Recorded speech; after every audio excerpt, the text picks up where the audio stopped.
Nah, jadi kita sudah ada nih lebih kurang nih 38 ya, 38 orang yang sudah join ya, baik. Nah, jadi hari ini kita akan, melanjutkan, materi kita ya mengenai, mmm, biaya ya, energi ya, hari ini kita akan membahas bersama yaitu mengenai biaya, manfaat, dan strategi ya. Nah, jadi di sini, oke, saya akan share, PowerPoint.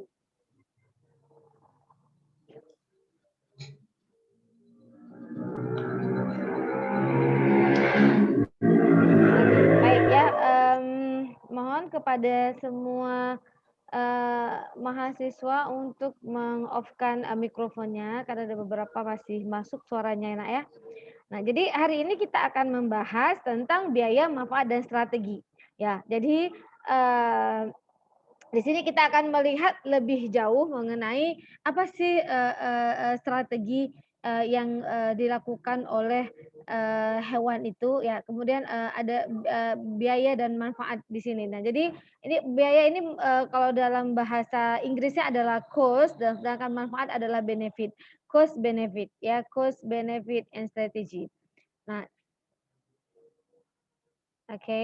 Nah, jadi kalau, di sini kita menganalisis biaya dan manfaat. Jadi, cost benefit analysis ya. Jadi, di sini, jika ya biayanya, nah jadi jika biaya atau cost lebih tinggi daripada manfaat atau benefit, itu perilaku tidak akan ditemukan pada suatu populasi. Nah, jadi jika biaya, ibu ulang ya, jika biaya kemudian, ya jika biaya atau cost itu lebih tinggi daripada manfaat, ya maka perilaku tidak akan ditemukan dalam suatu populasi. Maknanya bahwa, jika perilaku ya, yang dimaksud dengan kalimat ini adalah jika perilaku itu membawa dia ke, lebih lebih banyak energi yang dikeluarkan atau lebih banyak, eee eee eee, lebih banyak,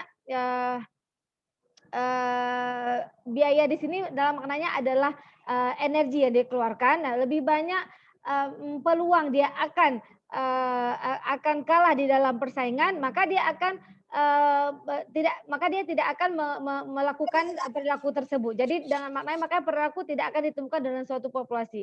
Maknanya di sini, jadi jika, perilaku yang dihasilkan itu, lebih banyak menghasilkan atau lebih banyak, membutuhkan biaya atau cost, maka daripada manfaat yang diterima oleh hewan tersebut, maka itu tidak akan dilakukan. Nah, jadi sama seperti analoginya seperti manusia. Apabila perbuatan itu membawa, kemaksiatan atau membawa kemudaratan atau membuat kita menjadi rugi, maka otomatis kita tidak akan melakukan hal tersebut. Nah, begitu ya.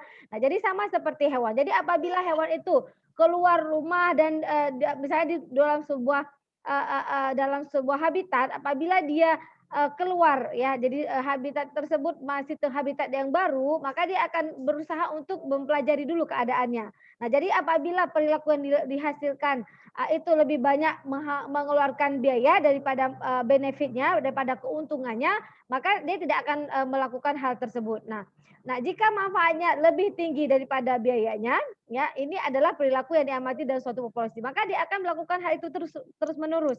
Nah, misalnya contoh seperti, salah satu perilaku ya yang sering dilakukan adalah misalnya mencari makan. Nah, selalu Ibu katakan bahwa pada hewan itu, nah ini jangan pernah lupa, mungkin ada yang akan mengambil, penelitian tentang perilaku hewan. Nah, jadi, mmm, dari keseluruhan ya, waktu jam biologisnya, ya hewan itu akan lebih mendahulukan ya, aktivitas mencari makan. Nah, dibandingkan dengan aktivitas-aktivitas yang lainnya. Nah, itu sudah berulang kali Ibu katakan. Nah, kenapa? Karena, satu hal ya dan dalam proses mencari makan pun, nah itu juga dihitung, biaya dan manfaatnya. Nah, jadi misalnya dia, mengejar atau dia, eee, mmm mencoba ya, misalnya seperti hewan karnivora. Jadi karnivora ini yang lebih, harus diperhitungkan ya, jadi harus memperhitungkan masalah biaya dan manfaat. Karena terkadang dia pada saat, Nah ini sudah mulai masuk ke strategi. Jadi pada saat, hewan itu melihat mangsanya, nah mangsanya itu jauh lebih kecil dari, ukuran tubuh si pemangsa. Jadi, namun, nah itu dia ada strateginya dan juga apabila dia hewan aktif ya, jadi apabila nanti makanannya itu sangat aktif. Nah kemudian, dan dia harus, memikirkan ya, apabila, hewan atau mangsa ya, hewan yang akan, menjadi incarannya itu, apabila setelah dia mendapatkan hewan tersebut dan energi yang diperoleh itu tidak sesuai, nah atau tidak, jadi di sini ada prinsip mencari makan optimum ya, di mana dia mendapatkan keuntungan atau perolehan dari makanannya itu sebesar-besarnya ya, itu dengan usaha dan energi yang dikeluarkan yang sekecil-kecilnya. Jadi prinsip ekonomi juga terjadi di dalam, ekosistem ya, di dalam, perilaku hewan dalam mencari makan. Jadi kalau misalnya, hewan, mangsanya atau makanannya itu memberikan energi yang sedikit, maka dia tidak akan lagi melakukan hal tersebut. Nah begitu. Jadi harus memikirkan strategi apa yang ya dan mencari jenis hewan yang memang pada saat dia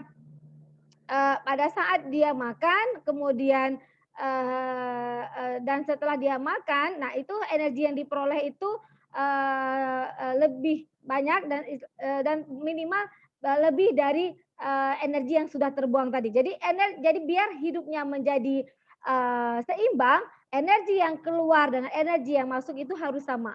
Nah, jadi pertimbangan dari hewan ini meskipun terkadang sulit untuk, dapat mendapatkan makanan. Nah, jadi misalnya beberapa contoh itu ada, jenis, burung ya. Nah jadi ada, makanannya itu susah sekali sebenarnya dia, dia lumpuhkan. Namun karena, mendapatkan energi itu lebih besar maka, karena, walaupun susah namun mendapatkan energi lebih besar, maka itu akan menjadi salah satu, pertimbangan dia untuk mencari makan. Namun kalau misalnya, usahanya lebih besar sedangkan energi yang masuk jadi energi yang dikeluarkan itu lebih besar dibandingkan energi yang masuk, maka itu tidak akan dilakukan lagi. Maknanya bahwa biaya yang dikeluarkan itu lebih besar dibandingkan keuntungan yang diperoleh. Nah, dalam hal ini adalah energi yang diperoleh. Nah, biaya itu cost atau energi yang dikeluarkan ya. Jadi, maksud dari biaya sini adalah energi yang dikeluarkan. Nah, sedangkan benefit itulah energi yang dia terima. Jadi itu harus seimbang. Jadi kalau jika tidak seimbang, maka itu hewan itu tidak akan, mmm, pada kondisi hidup normal. Nah, jadi karena prinsip mencari makan, optimum seperti Ibu sudah sampaikan tadi perkenalkan oleh Shepard ya. Nah, bahwa, bunyi hukumnya ya jadi mencari makan ya, dengan, memperoleh ya, keuntungan atau memperoleh, makanan atau memperoleh, energi yang lebih besar dengan energi yang dikeluarkan lebih sedikit atau dengan usaha yang lebih sedikit dan, yang paling pasti yang paling penting pada saat selain dari energi yang dikeluarkan. Nah, energi yang dikeluarkan juga beriringan dengan bagaimana dia, berusaha untuk terhindar dari predatornya. Karena pada saat dia mencari makan, otomatis dia juga akan, terpantau oleh, hewan yang lainnya, begitu. Nah, jadi, terutama predatornya. Jadi kalau misalnya bukan predatornya enggak masalah, tapi kalau predatornya dan dia juga harus mempertimbangkan hal itu. Jadi dengan jangan juga sembarangan udah lihat mangsa, nah gitu ya. Jadi hewan itu juga punya strategi. Jadi, strateginya macam-macam ya. Jadi kalaupun misalnya ukuran tubuhnya itu lebih kecil ya, contohnya seperti serigala. Serigala itu makanannya kadang kerbau ya, sapi, itu ukurannya pun lebih besar dari tubuhnya. Nah, jadi apa yang dilakukan, strategi apa yang dilakukan oleh serigala agar dia bisa melumpuhkan kerbau tersebut dengan energi yang tidak terlalu besar. Nah, itu dengan secara berkelompok. Nah, ya nanti, akan kita lihat strateginya. Nah, ini kembali dengan konsep cost benefit analysis ya. Nah, di sini contoh perilaku mobbing. Jadi mob mob itu kan, sering ya kalau bahasa Aceh juga sering ya, alah di mob gitu ya. Di mob itu misalnya seperti ditakuti sebenarnya, tapi kalau dalam bahasa Inggris disebut dengan istilah, penindasan gitu ya.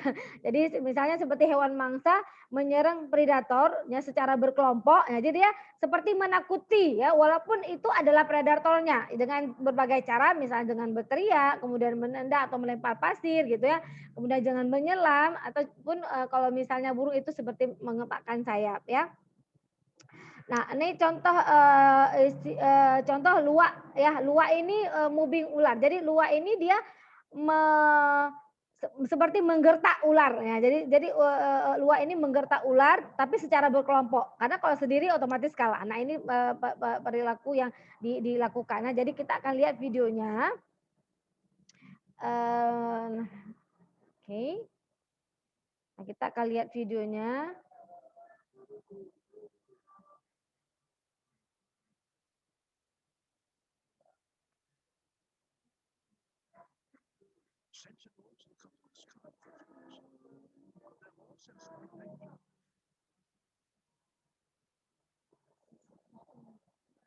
Wait ya, sebentar.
Oke, jadi, dari video tersebut kalian bisa lihat bagaimana, perilaku yang dilakukan oleh hewan ya. Jadi dia, melihat ya, bahwa sebenarnya kobra itu adalah predatornya.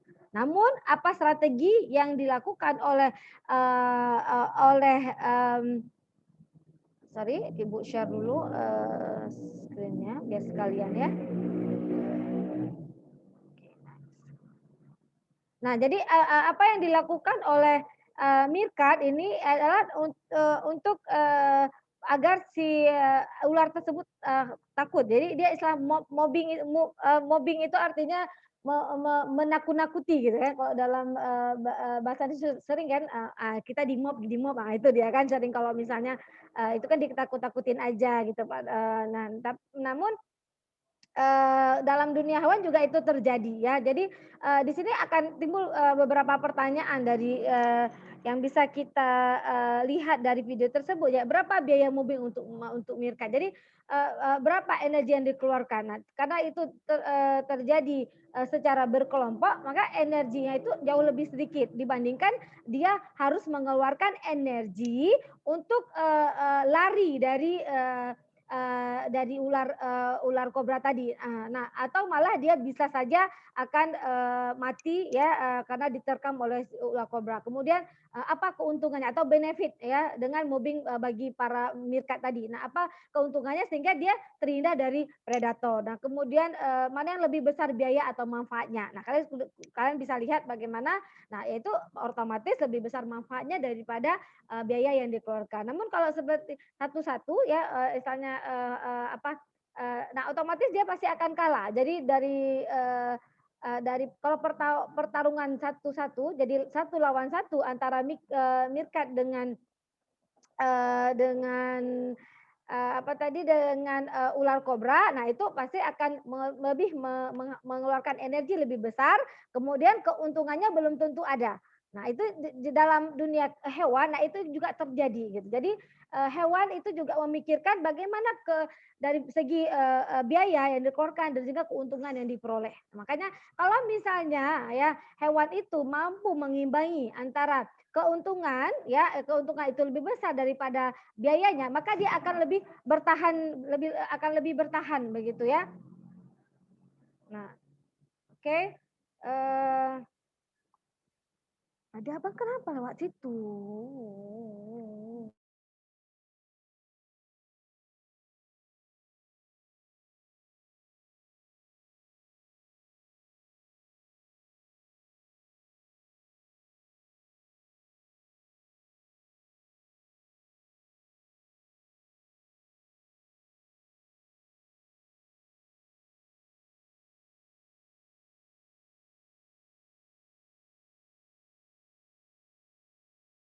Aduh, ada gangguan teknis nih. Ada gangguan biasa kok di rumah ya, anak-anak. Enak. Kembali lagi tadi. Aman Bu, aman. Ya, aman ya, thank you. Terima kasih. Nah, kemudian masuk ke mana tadi ya? Ya, kembali lagi ke sini. Jadi konsep dari biaya ya untuk biaya dan keuntungan. Jadi itu yang harus dipertimbangkan oleh hewan. Jadi kalau misalnya ya, jadi untuk bagian dari adaptasi di lingkungannya apabila ya benefit itu atau manfaat atau keuntungan ya itu eh, lebih kecil dibandingkan biayanya, maka dia harus punya strategi. Nah, jadi harus punya strategi dalam menghadapi mangsanya, nah ataupun dalam menghadapi predatornya. Nah, itu harus punya strategi untuk menyeimbangkan. Kembali lagi seperti Bu katakan tadi, apabila ya eh, benefit itu atau keuntungan itu lebih kecil dibandingkan biaya cost-nya, maka itu tidak akan menjamin keselamatan atau menjamin daripada ya apa menjamin daripada kehidupan si hewan tersebut. Jadi hewan tersebut harus mampu berupaya, jadi harus menghasilkan perilaku di mana menstabilkan atau menyeimbangkan antara biaya dan benefitnya. Nah, begitu ya. Oke. Nah, kemudian kita lanjut slide berikutnya. Nah, kemudian ada foraging and feeding efficiency. Nah, jadi di sini ada ketangkasan mencari makan dan berburu. Nah, yang perlu kalian perhatikan adalah di sini antara herbivora dan karnivora itu punya permasalahan masing-masing. Ya, jadi kalau selalu Ibu sampaikan ke mahasiswa Ibu bahwa hewan juga punya masalah. Jadi jangan galau apabila kalian juga punya masalah ya. Nah, jadi tetap semangat. Nah, jadi hewan karnivora permasalahannya di mana? Dan permasalahan yang dialami oleh hewan karnivora adalah pada saat mencari makan. Nah, jadi makanannya itu kan mobile. Ya, jadi makanannya mobile, nah namun dia tidak memiliki masalah pada saat mencerna karena kan yang makanannya atau mangsanya itu merupakan hewan di mana dia hanya pencernaannya tidak seperti hewan herbivora. Jadi kalau herbivora itu makanannya berupa daun di mana untuk apalagi yang untuk ruminansia ya. Jadi dia membutuhkan 2 kali pencernaan karena serat ya, serat selulosa itu sangat keras sehingga untuk mencerna itu tidak gampang dan tidak semudah pada hewan karnivora. Nah, namun di hewan karnivora punya masalah juga gitu. Masalahnya adalah bagaimana cara dia pada proses mencari makan dan berburu. Nah, karena belum tentu sehari itu bisa dia buru gitu, karena tergantung dari kemampuan dia bisa meraih atau bisa mengelabui mangsa. Jadi kalau misalnya tidak mampu atau tidak bisa atau gagal dalam mengelabui mangsanya, maka dia akan mengalami masalah pada saat dia mencari makan. Nah, di sini kita akan lihat ya bagaimana di sini pada saat Ibu perkuliahan mungkin Ibu pernah Ibu sebutkan bahwa hewan karnivora itu jauh lebih pintar, jauh lebih cerdas dibandingkan hewan herbivora, mohon maaf. Nah, hewan karnivora kenapa? Karena dia harus punya strategi. Jadi hewan-hewan ya karnivora ini dibutuhkan strategi yang sangat baik untuk bisa melumpuhkan mangsanya. Jadi setiap hari dia selalu akan ada penuh tantangan. Nah, oleh karena itu secara kognitifnya dia jauh jauh lebih pintar karena dari sistem saraf pusatnya itu berkembang dengan baik. Jadi otaknya itu terus dipacu untuk menghasilkan strategi-strategi agar dia bisa mempertahankan kehidupannya. Jadi kalau misalnya dia tidak mampu atau tidak menemukan strategi yang baik dalam, mencari makan, otomatis kegiatan-kegiatan yang lainnya juga akan, tidak terlaksanakan. Nah, eee, misalnya dia dengan satu hari itu membutuhkan energi sampai kalau misalnya membutuhkan, waktu dan energi lebih lama untuk, mencari makan, otomatis untuk melakukan ya reproduksi, melakukan seleksi seksual, nah itu akan berkurang waktunya. Nah karena apa? Nah itu dia, karena, seperti Ibu katakan tadi, pertama sekali harus mencari makan. Jadi, untuk melakukan seleksi seksual juga butuh energi. Nah, apabila tidak memperoleh makanan, otomatis energi itu tidak tercukupi untuk melakukan seleksi seksual. Nah, begitu. Jadi yang utama sekali mencari makan, kalau misalnya makanan itu terpenuhi, maka otomatis dia bisa melaksanakan berbagai aktivitas, sosial yang lainnya seperti, seleksi seksual, kemudian juga mempertahankan daerah kekuasaannya, dan lain sebagainya ya. Nah, kebutuhan nutrisi sangat penting bagi tercapainya kelangsungan hidup dan perkembangbiakan atau reproduksi. Jadi, jadi semua ya organisme itu membutuhkan energi agar hidupnya, berjalan dengan baik. Karena energi itu dibutuhkan untuk apa? Melakukan berbagai aktivitas ya, baik itu secara fisiologi ya, jadi karena di dalam tubuh itu dia kalau misalnya kita kurang makan ya kan, pasti ya, kalian mungkin sudah paham itu ya mengenai, pentingnya ya, makanan, pentingnya nutrisi, bagi tubuh kita untuk pertumbuhan dan perkembangan menjadi lebih baik. Nah itu, pada hewan juga terjadi ya. Nah kemudian, seleksi alam diharapkan mampu menyaring ya tingkah laku yang dapat mempertinggi ketangkasan dalam mendapatkan makanan. Jadi di sini, makna dari kalimat ini bahwa, kemampuan ya dari, hewan itu ya dalam, ketangkasannya mencari makan, maka dia akan tetap bisa, tidak tereliminir maksudnya, tidak tereliminir, karena proses, natural selection. Jadi, seleksi seksual karena maaf, seleksi alam, I mean ya, jadi seleksi alam. Jadi dia akan tetap bisa hidup karena apa? Dia mampu, beradaptasi dengan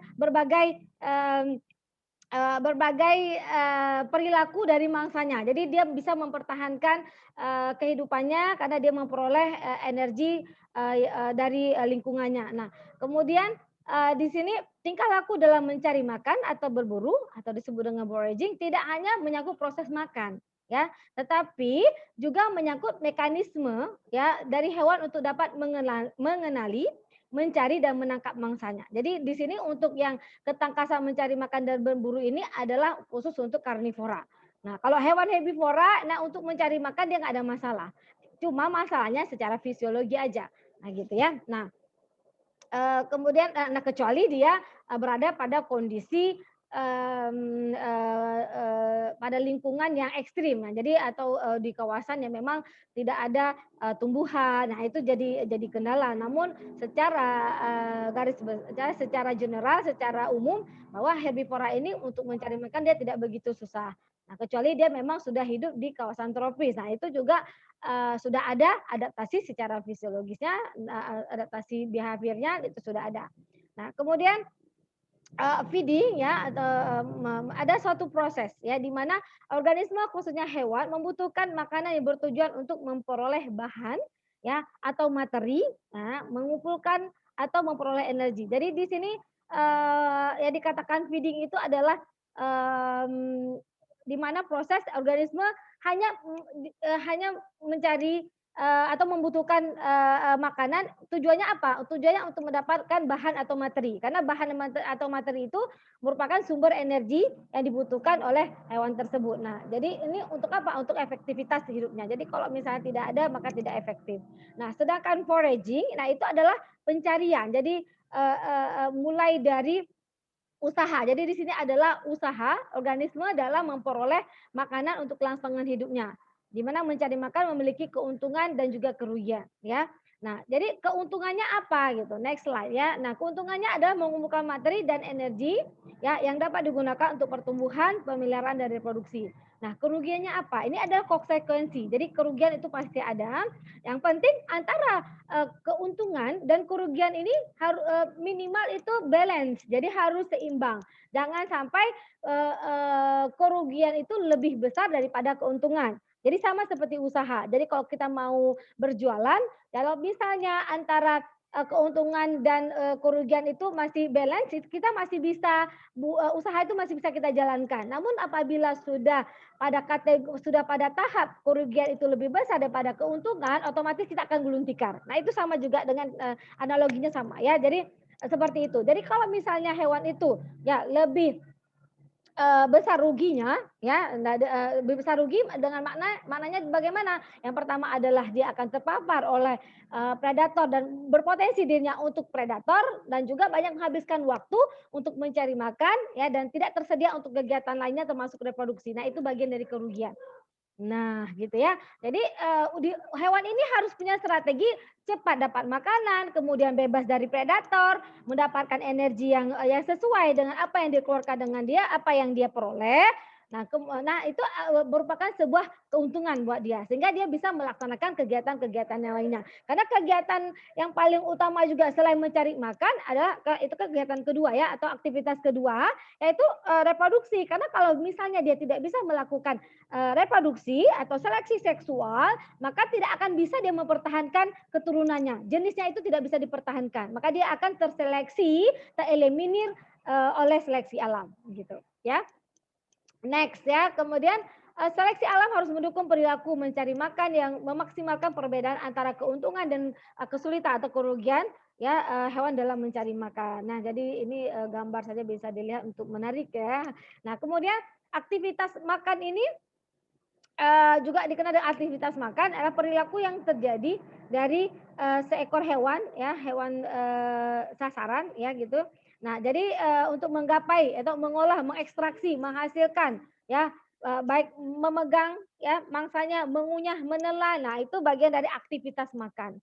Nah aktivitas, makan ini juga sangat berkaitan dengan ketersediaan sumber yang ada di lingkungannya. Nah, jadi, kadang-kadang ya seekor hewan itu melewati waktu berjam-jam menunggu makanannya ya, misalnya di sebuah pohon ya, namun, aktivitas makannya berlangsung sangat singkat. Nah, begitu. Karena, nah ini sangat tergantung karena, kenapa, lama, nah itu karena ketersediaan makanannya itu, tidak melimpah di alam sehingga, dia harus menunggu lama, nah baru bisa. Nah, padahal proses aktivitas makannya itu hanya sebentar saja.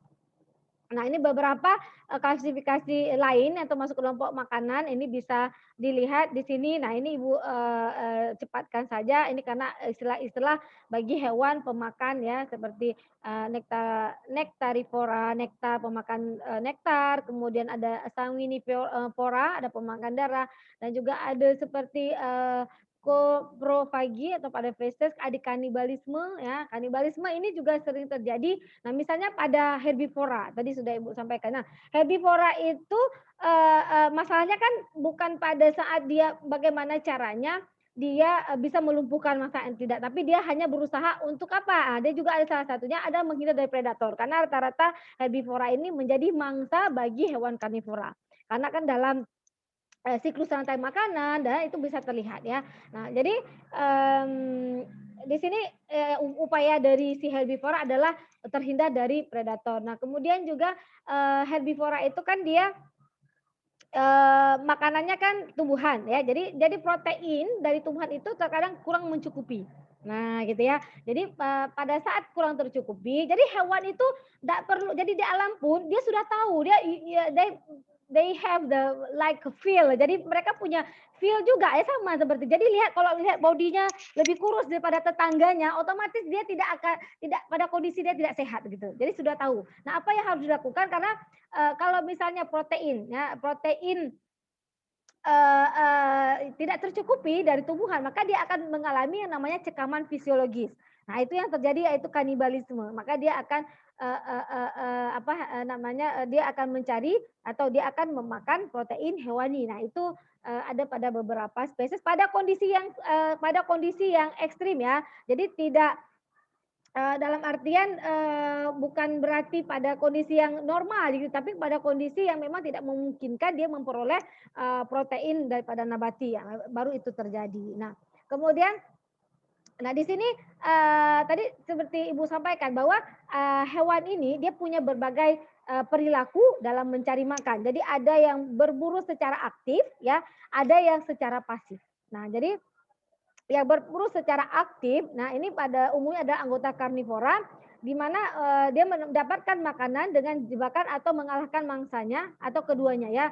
Jadi di sini predator harus dapat berbuat licik gitu ya, istilah licik di sini adalah dia licik di sini maknanya bahwa dia harus mampu memperdayai ya, atau memperdaya atau mengakali mangsa untuk dapat bertahan hidup. Jadi tujuannya adalah untuk bertahan hidup. Nah begitu ya. Nah jadi di sini, ini adalah hewan. Nah, jadi kita manusia nggak boleh tiru. Kalau manusia itu tidak boleh licik, ya. Untuk segala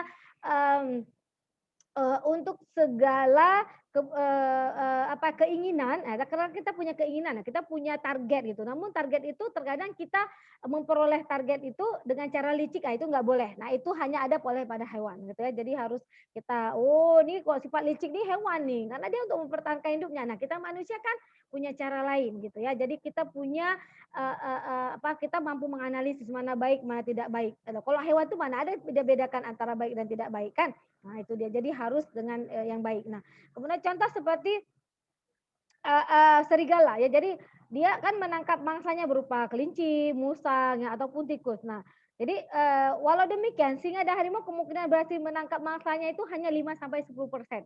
Tetapi ya ada sejenis anjing dari Afrika itu dapat, menangkap mangsanya sampai 85%. Nah, jadi kita bisa lihat dari tingkat kecerdasan sebenarnya dari hasil penelitian ya, anjing itu termasuk hewan yang sangat cerdas ya. Jadi kalian bisa sering baca, mungkin lihat juga video-videonya ya. Nah, kemudian, ada beberapa jenis tikus di gurun pasir Amerika ya, di mana predatornya itu siapa? Burung hantu dan ular tanah. Ya, jadi burung hantu ini mempunyai pendengaran dan penglihatan yang peka.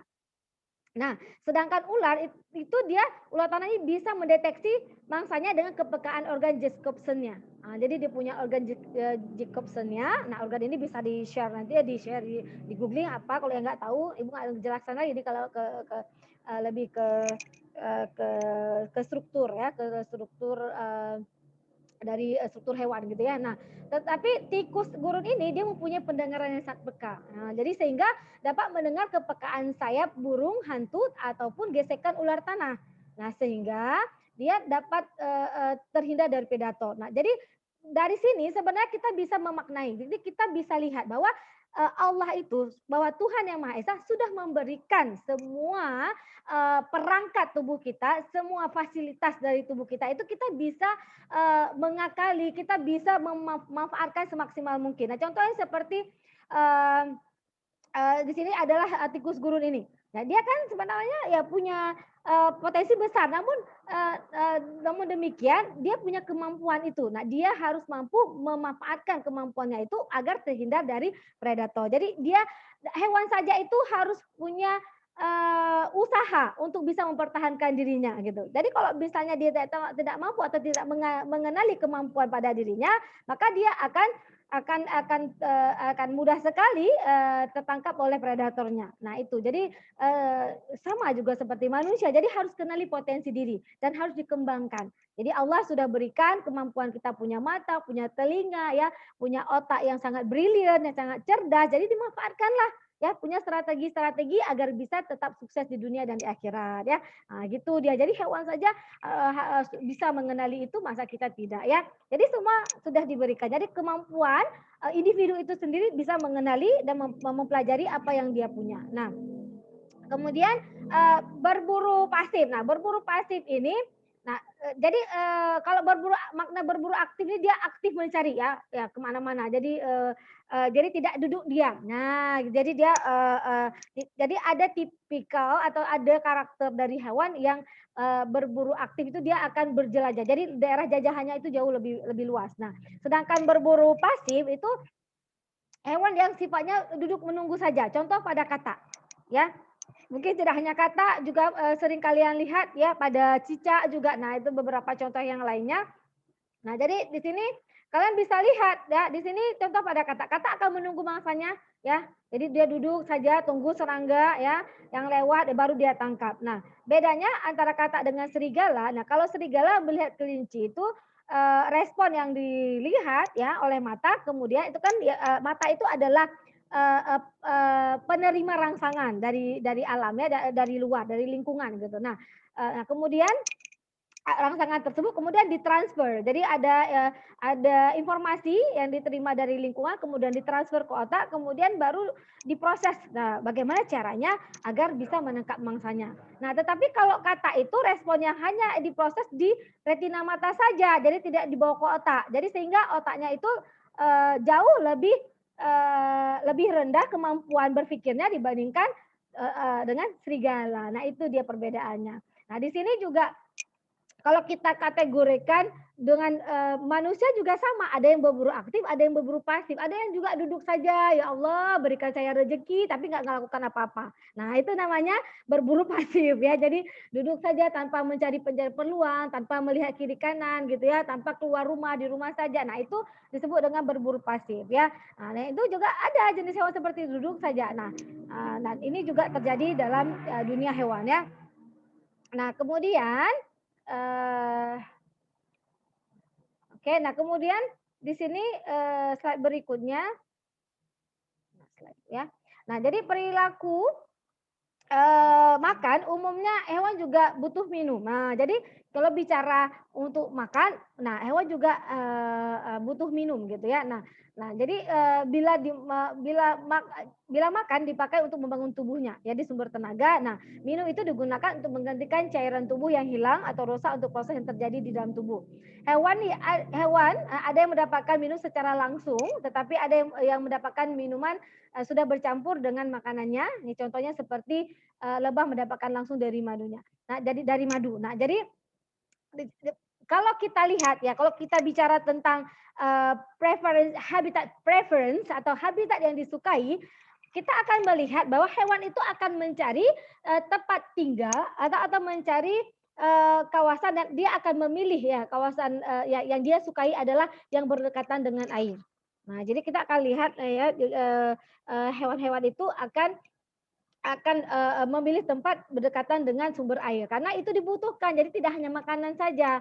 Nah, jadi dibutuhkan juga air untuk apa? Untuk, menggantikan cairan tubuh yang hilang karena dibutuhkan dalam metabolisme tubuhnya. Nah, kemudian contoh di sini adalah seperti burung. Burung itu kan biasanya memberikan, minum anaknya itu lewat makanan ya, itu dengan, terkadang dengan membasahi bulu ya, itu kan sering kalau ayam sering basahi bulunya. Nah, kemudian juga ada burung merpati itu memberikan minuman, istilahnya, pigeon milk ya. Nah itu cairan kental yang disekretkan oleh temboloknya. Nah itu biasanya induk betina memberikannya kepada anaknya. Nah itu disebut pigeon milk. Nah jadi, cairannya itu sudah ada makanan dan juga, air di dalamnya. Nah jadi kalau dikatakan jadi kalau misalnya kita loh, habitat preferred atau habitat yang disukai, jadi perilaku hewan itu dalam memilih, lokasi tempat tinggalnya itu adalah air. Nah jadi sama makhluk hidup, jadi sama seperti manusia ya. Jadi satu pertimbangan selain makanan juga harus ada air. Kalau misalnya makan saja namun ketersediaan airnya itu tidak mencukupi, nah, maka itu juga akan mengganggu, pertumbuhan dan perkembangannya. Nah, manusia juga gitu kan, pasti cari rumah itu airnya lancar, dekat dengan pertama dekat dengan pasar, mobilitasnya gampang, airnya juga gitu ya. Nah, jadi, kalian bisa lihat, jadi kalau kita lihat sejarah ya, ya bahwa, masyarakat atau manusia itu menduduki yang pertama sekali adalah kawasan yang dekat dengan air. Jadi kawasan pinggiran sungai ya, nah itu akan banyak kita lihat kehidupan. Karena bukan hanya makanan, nah, yang langsung yang kita peroleh, namun juga tumbuhan. Karena ingat seperti Ibu sampaikan, minggu lalu bahwa, kehadiran mohon maaf mungkin di kelas etologi Ibu belum pernah sampaikan. Nah, di kelas satu lagi ya zoologi invertebrata. Nah, jadi, kita kan dalam, siklus, rantai makanan otomatis ada produsen, ada konsumen. Konsumen primer, konsumen sekunder. Nah, pada saat, tidak usah jauh ya, mekanisme suksesi. Dan suksesi terjadi, ada perubahan, kondisi ekosistem di mana, karena adanya bencana alam, misalnya seperti gunung berapi, nah itu atau tanah longsor. Nah, yang pertama sekali akan tumbuh jadi, sebuah, ekosistem itu akan dihuni oleh yang pertama sekali, mungkin kalau misalnya yang mengalami suksesi primer itu adalah, apa, pionir ya, pionir pionir ini adalah lumut kera ya, jadi mungkin yang sudah tahu tentang suksesi, bagaimana suksesi primer dan suksesi sekunder. Nah, ya adalah, pionir. Di sini pionir adalah lumut kera. Kenapa lumut kera? Karena lumut kera itu dia mampu tumbuh di bebatuan, di mana dia tidak membutuhkan, komponen daripada, tanah yang komplit. Ya, jadi kalau misal, tanah yang baik itu tanah yang kandungan, NPK-nya ya, nitrogen, fosfor, kaliumnya itu lengkap,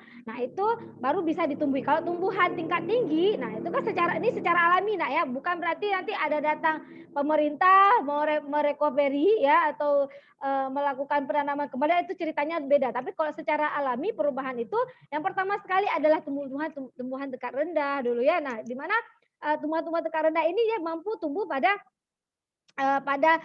komponen substrat yang tidak begitu, baik. Nah, jadi mulai dari situ, kemudian baru nanti ada jenis rumput-rumputan yang memang berumur, bukan yang tumbuhan tingkat tinggi. Jadi tetap, pertama sekali adalah tumbuhan tingkat rendah dulu, kemudian baru nanti pada saat sudah, pada sebuah ekosistem sudah kompleks, nah itu baru ada kita temukan, tumbuhan tingkat tinggi. Jadi kalau kita mau melihat bahwa sebuah ekosistem itu sudah stabil, kita akan menjumpai dari segi produsennya adalah tumbuhan tingkat tinggi, kemudian pada segi hewannya itu adalah sudah adanya pada ekosistem tersebut adalah, karnivora dan omnivora. Kalau kita bicara pada, piramida ya itu pada, posisi tingkatan trofik paling tinggi itu kan, konsumen ya tersir di mana di situ penghuninya adalah, kalau dari hewan adalah konsumen, yang paling tinggi adalah karnivora ya, dan juga omnivora. Nah, itu aja tandai, oh berarti ini sudah kompleks atau sudah pada titik klimaks. Nah,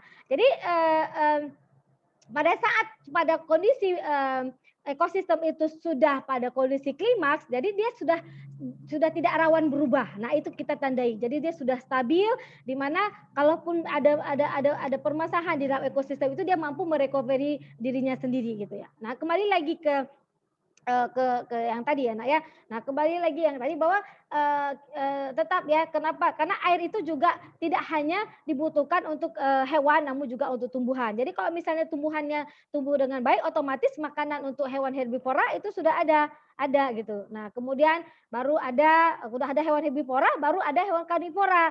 Jadi tidak ada ujuk-ujuknya tiba-tiba ada hewan karnivora di sebuah ekosistem yang baru terbentuk. Itu tidak mungkin terjadi karena kalau tidak ada herbivora dulu, karena pemakan karnivora itu adalah, jadi makanan daripada herbivora adalah si, karnivora gitu ya. Jadi tetap berproses. Jadi pada suksesi primer pun jadi ada tumbuhan tingkat rendah ya. Nah seperti paku-paku ada, nah kemudian nanti, lanjut lagi ada semak ya, kemudian ada herba. Nah itu kan mulai pertama sekali yang ada mulai dari insekta dulu. Nah sudah ada insekta, pemakan insekta apa? Burung, kemudian yang lain berikutnya. Nah kemudian baru nanti ada karnivora gitu ya. Nah jadi, ada step, jadi ada, ada tahapannya gitu ya. Makanya di suksesi itu tidak hanya kalian pelajari di, ekologi tumbuhan, namun juga ada di ekologi hewan. Nah kenapa? Itu bersinergi, dia ada saling berhubungan ya. Oke, kembali lagi ke sini. Jadi ini tujuan tadi Ibu ceritakan masalah, masalah ekosistem, suksesi itu adalah mengenai air tadi, bahwa air itu menjadi, komponen utama baik itu untuk, tumbuh dan berkembang, itu tumbuhan dan juga hewan ya. Nah, jadi, makhluk hidup semua seperti itu ya. Nah, kemudian, untuk mencari makan, hewan itu ada berbagai cara ya. Jadi ada yang tipe generalis. Nah, jadi Ibu tidak singkat-singkat ini sebagai catatan kalian. Jadi misalnya ada tinggal-tinggal, nah sudah tercatat di sini.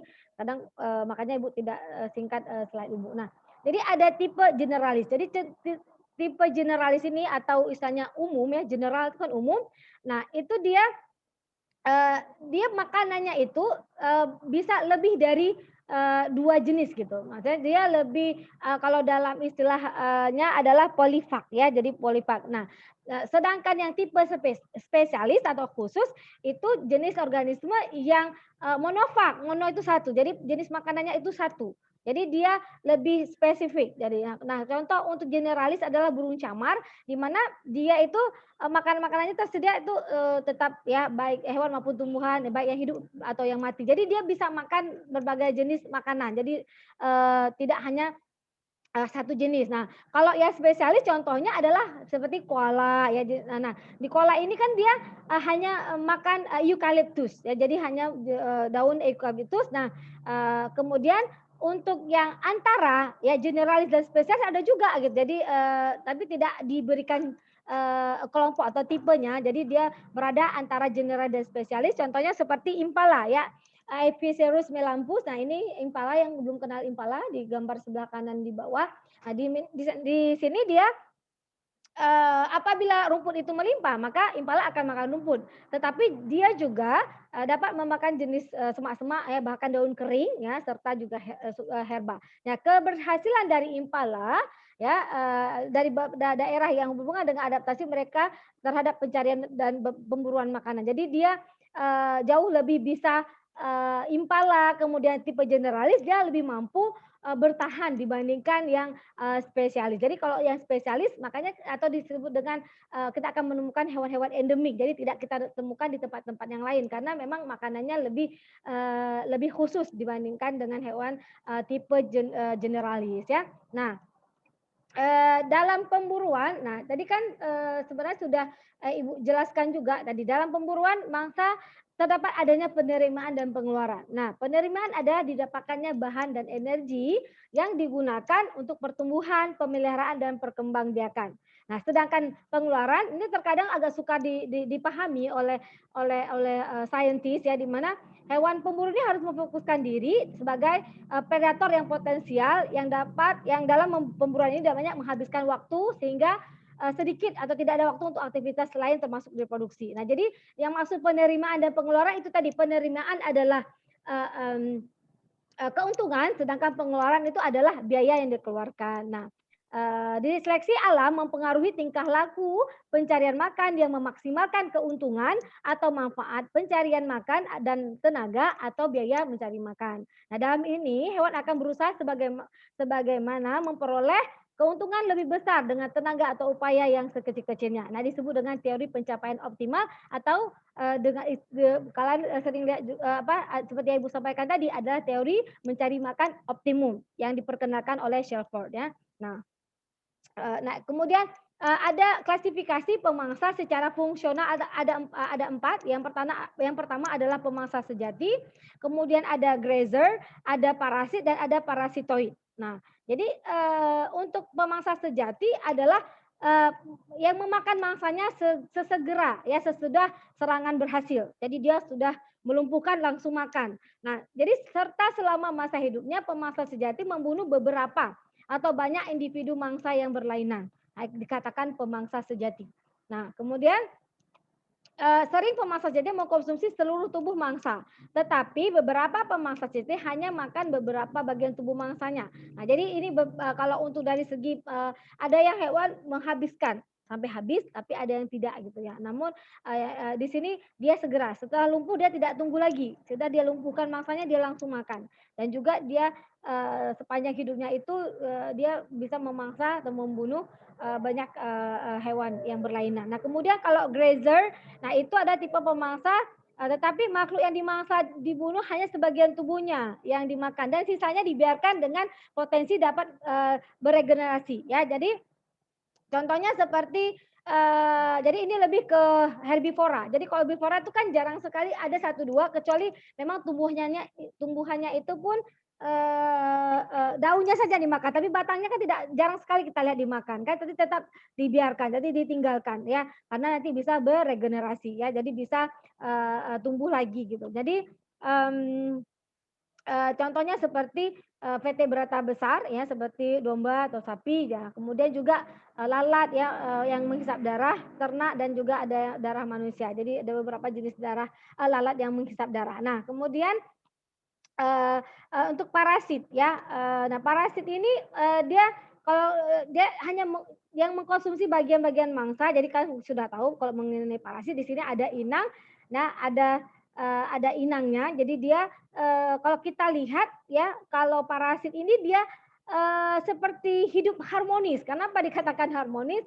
Walaupun dia akhirnya dia akan membunuh si inangnya gitu, karena dia hidup bersama di dalam tubuh si mangsa. Jadi seperti ada keakraban begitu ya.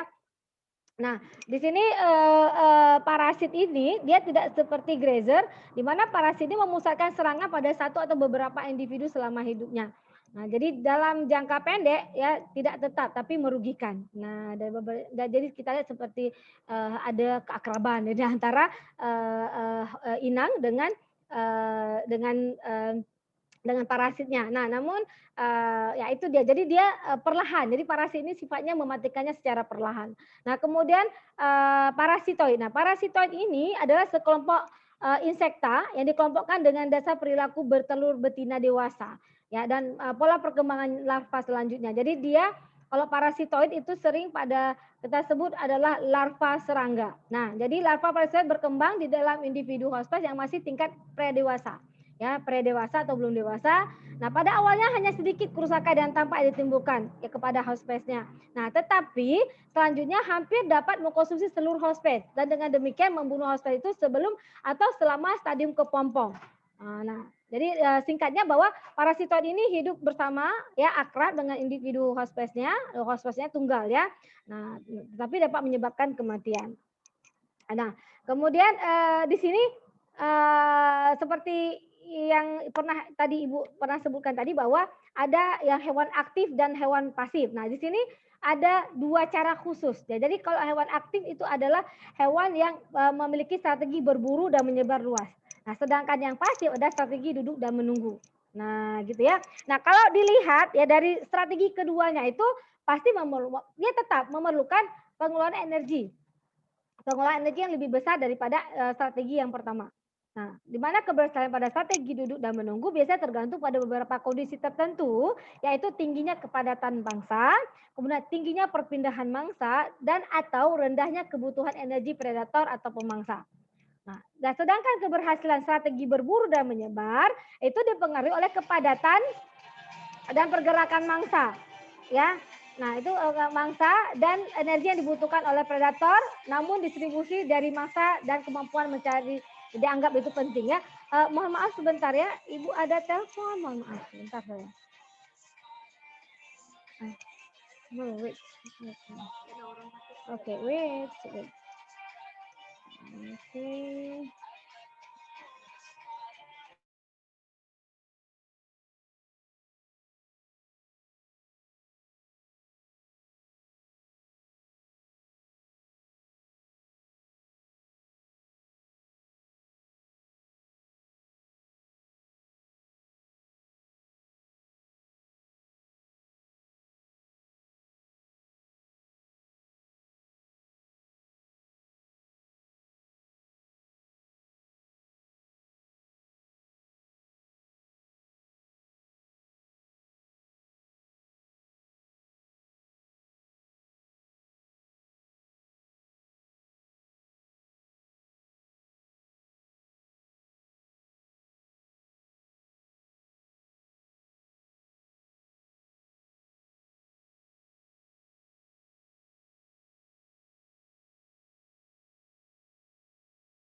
Baik, Ibu kembali lagi ya. Waduh, mereng. Kenapa mereng ya? Coba lihat dulu video. Nah, kenapa video Ibu mereng? Nah, sebentar ya, Ibu sudah ada kemiringan. Oh, nah, sebentar. Ibu setting dulu untuk 192.168.1. Nah, start video. Ya, oke.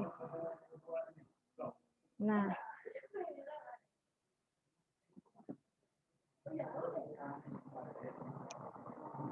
oke, start video virtual background. Oke, ya.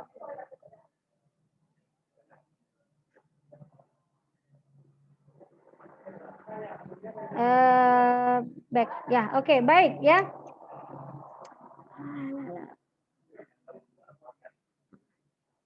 Nah, kembali lagi ya. Kalau ada pertanyaan nanti selesai materi dulu. Nah ya, biar selesai dulu.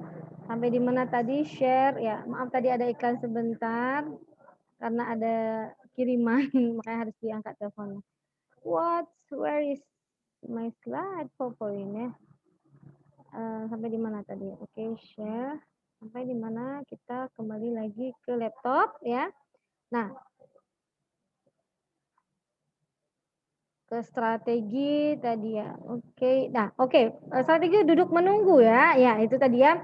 Nah, jadi di sini keduanya ya kembali lagi tadi bahwa di sini kedua strategi ini butuh energi. Namun ya dari hasil penelitian otomatis kan sebenarnya kalaupun tidak melihat hasil penelitian sudah bisa menduga gitu ya bahwa otomatis bahwa energi yang akan dikeluarkan itu akan lebih banyak pada hewan yang melakukan strategi berburu dan menyebar luas.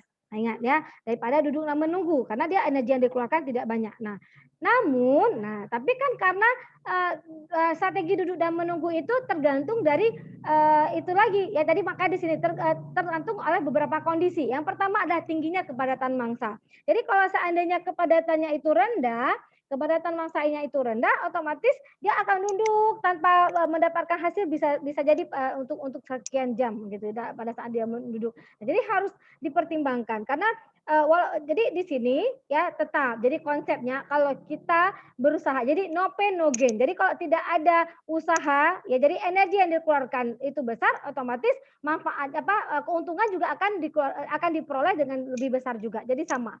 Nah, begitu. Jadi prinsipnya kalau kita usaha ya kita analogikan seperti usaha kita. Jadi kalau kita dengan usahanya matang, energi yang kita keluarkan juga banyak, biayanya besar gitu ya. Insya Allah itu akan menghasilkan keuntungan yang besar. Tapi kalau misalnya dengan modal yang kecil tapi terkadang energinya ya sedikit ya kita keluarkan ya, jadi energi di sini kalau dalam dunia usaha kan bukan energi tenaga jadi kalau kita manusia kan energinya tenaga ya jadi ya modalnya sedikit aja lah 100.000.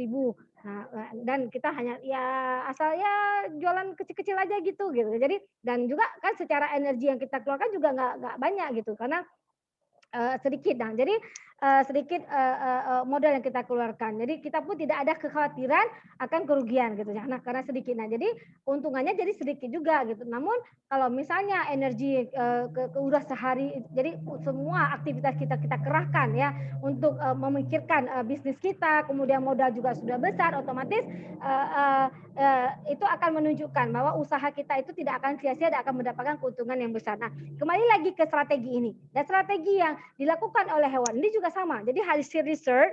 Nah, jadi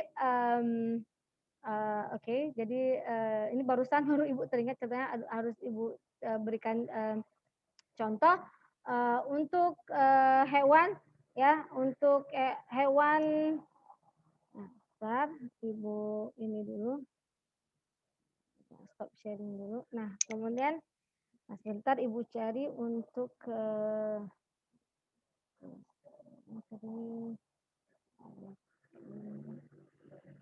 nah, sebentar tapi Ibu tadi lupa sebenarnya itu ada yang harus di semoga dapat ya. Barusan baru ingat tadi. Sambil ngajar baru tadi oh iya ada hal yang mau disampaikan. Nah, mengenai energi ya.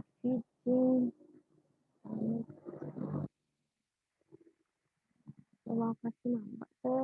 Kadang kalau nggak begini tiba-tiba susah. Oke, sambilan Ibu ini boleh dicerna dulu ya apa yang harus di ini kan. Abacus. Itu tidak apa-apa kalau misalnya hari ini nanti insya Allah minggu depan sebelum kita mulai Ibu akan tunjukkan karena kalau dicari sekarang di mana karena bahan itu animal ecology Ibu ngajar di kelas PG MIPA U ya. Nah, jadi hasil research-nya nah itu ya tetap ya meskipun ya, meskipun, energi yang dikeluarkan itu sedikit, namun, mmm, tetap keuntungannya ya itu yang strategi duduk dan menunggu, nah itu tidak sebesar keuntungan atau profit yang diperoleh oleh, hewan yang strategi berburu dan menyebar luas. Memang walaupun ada beberapa ancaman, nah namun, karena, semakin hari ya semakin baik, jadi kan hewan itu juga butuh, akan terus mengasah strateginya. Jadi untuk hari ini mungkin, trial and error itu juga berlaku pada hewan pada saat mencari makan. Jadi coba, kemudian gagal, nah kemudian apalagi besok strateginya. Jadi, sehingga ya itu kembali lagi Ibu katakan bahwa hewan karnivora jauh lebih pintar karena dia akan mencari berbagai solusi untuk bisa, menaklukkan mangsanya dan juga dengan, menghindari predatornya. Nah kemudian, di sini, kita, nah di sini Ibu, tunjukkan ya. Nah di sini, ada sebelah kanan ada grafik di mana, tadi kan ada strategi mencari makan hewan, di mana, menurut teori mencari makan optimum seperti Ibu sampaikan mendapatkan perolehan semaksimal mungkin dengan resiko seminimal mungkin. Nah jadi kan karena hewan itu ada juga ya dia mencari makan secara berkelompok. Nah jadi ada berkelompok dan ada secara, individu ya. Jadi secara berkelompok itu ada keuntungan ya. Jadi di sini kita bisa lihat dari grafik sebelah kanan ini hasil scan dari buku yang Ibu scan. Nah, jadi tapi dengan syarat ya Nak ya, dengan syarat dia itu, pada kondisi makanan melimpah. Tapi kalau makanannya tidak melimpah, nah, mencari makan secara berkelompok itu bukan sebuah keuntungan. Nah, jadi dengan harus ada syarat ya. Nah, syaratnya apabila pada kondisi, lingkungan, ketersediaan sumber daya makanannya itu tinggi, maka secara berkelompok itu memberi keuntungan. Nah, daripada dengan, sendiri. Nah, kenapa keuntungan yang bisa diperoleh? Yang pertama adalah sumber daya makanan dapat dengan mudah dan dapat ditemukan, ya, dengan mudah dan cepat ditemukan. Kemudian bahaya yang mengancam akan lebih cepat diketahui. Karena pada saat berkelompok, ya kan, sering ya, maka kalau serigala itu kan makan bersama. Jadi sambil makan dia bisa lihat kiri kanan gitu ya. Jadi ada yang, satu bertugas mengawasi gitu sambil makan itu bergantian. Nah itu yang membuat, secara berkelompok itu menguntungkan.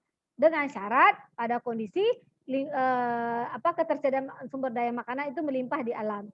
Nah namun ya pada saat, ketersediaan makanan jadi kalau kalian bisa menganalisis dari grafik ini ya, sebelah kanan ini.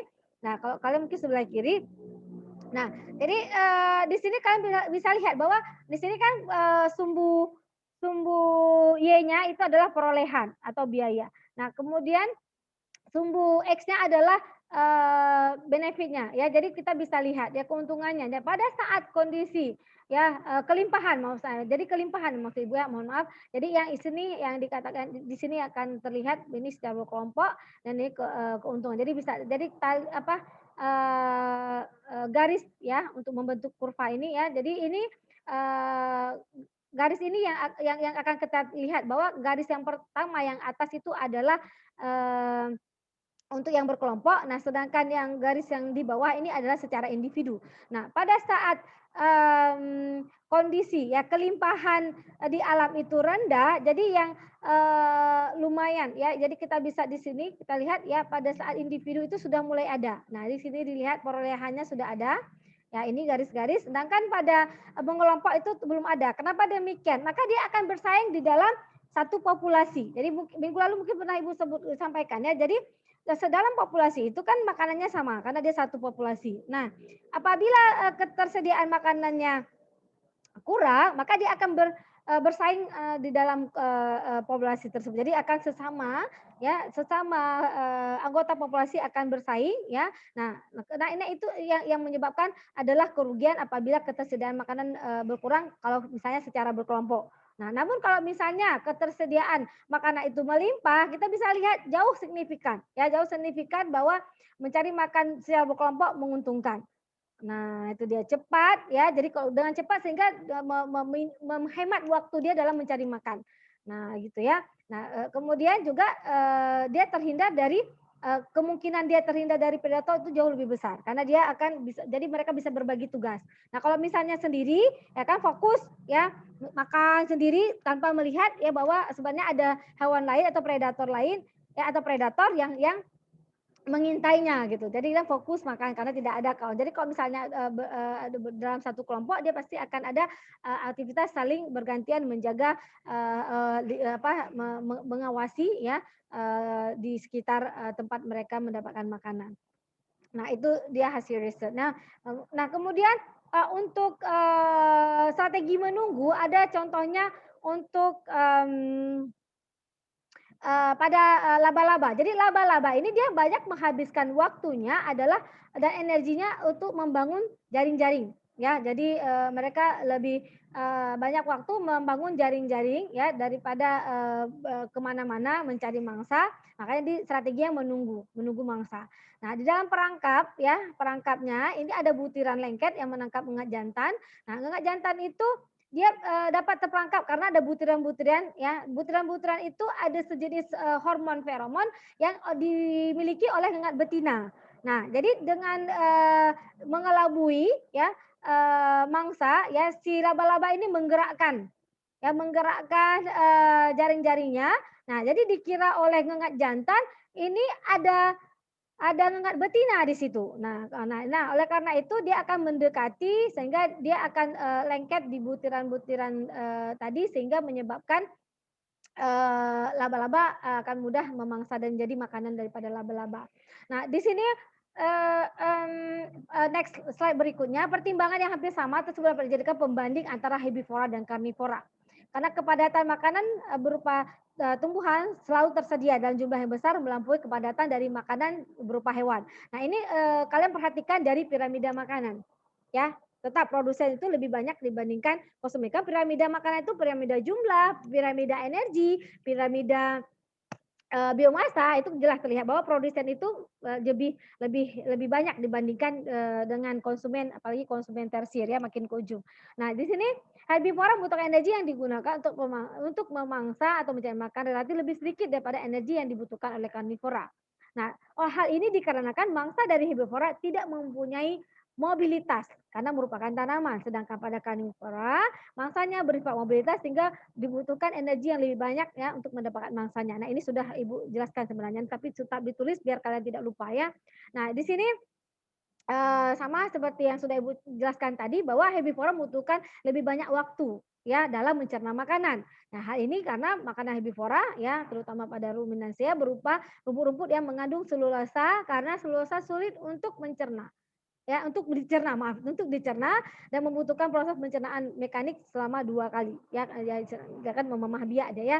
Nah, kemudian karnivora, ya makanannya berupa, hewan ya, itu terdiri dari protein, lemak, karbohidrat. Jadi lebih mudah dicerna ya, itu dengan segera. Karena, makanya di sini bukan menjadi permasalahan dari si hewan karnivora. Jadi masing-masing punya punya punya apa, punya permasalahan.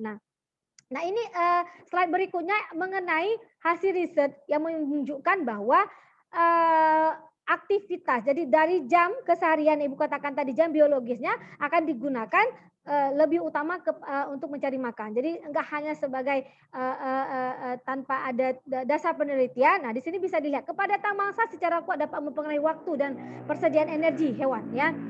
Nah hasil penelitian ya oleh JIP 1956 untuk Anthus pinoleta, ya, pinoleta mencari makan pada daerah intertidal sepanjang pantai Inggris, yang pada musim dingin pada 2 musim dingin secara berurutan. Jadi, dilihat 2 musim dingin yang berurutan. Nah, pada musim dingin pertama itu lebih ringan.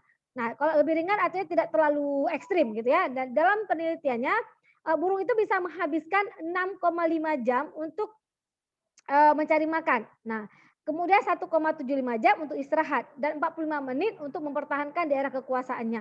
Nah, di mana waktu, masa dingin pertama jumlah penyinaran matahari per hari, sedikit lebih tinggi, dari 9 jam. Nah, pada musim dingin, berikutnya itu lebih ekstrim dibandingkan pada musim dingin pertama. Nah, sehingga makanan juga jadi langka, sehingga itu menyebabkan, aktivitas, mencari makannya itu, lebih lama dibandingkan pada, musim dingin pertama. Nah, di mana burung itu bisa menghabiskan 8,25 jam Nah, jadi kan signifikan ya perbedaannya ya.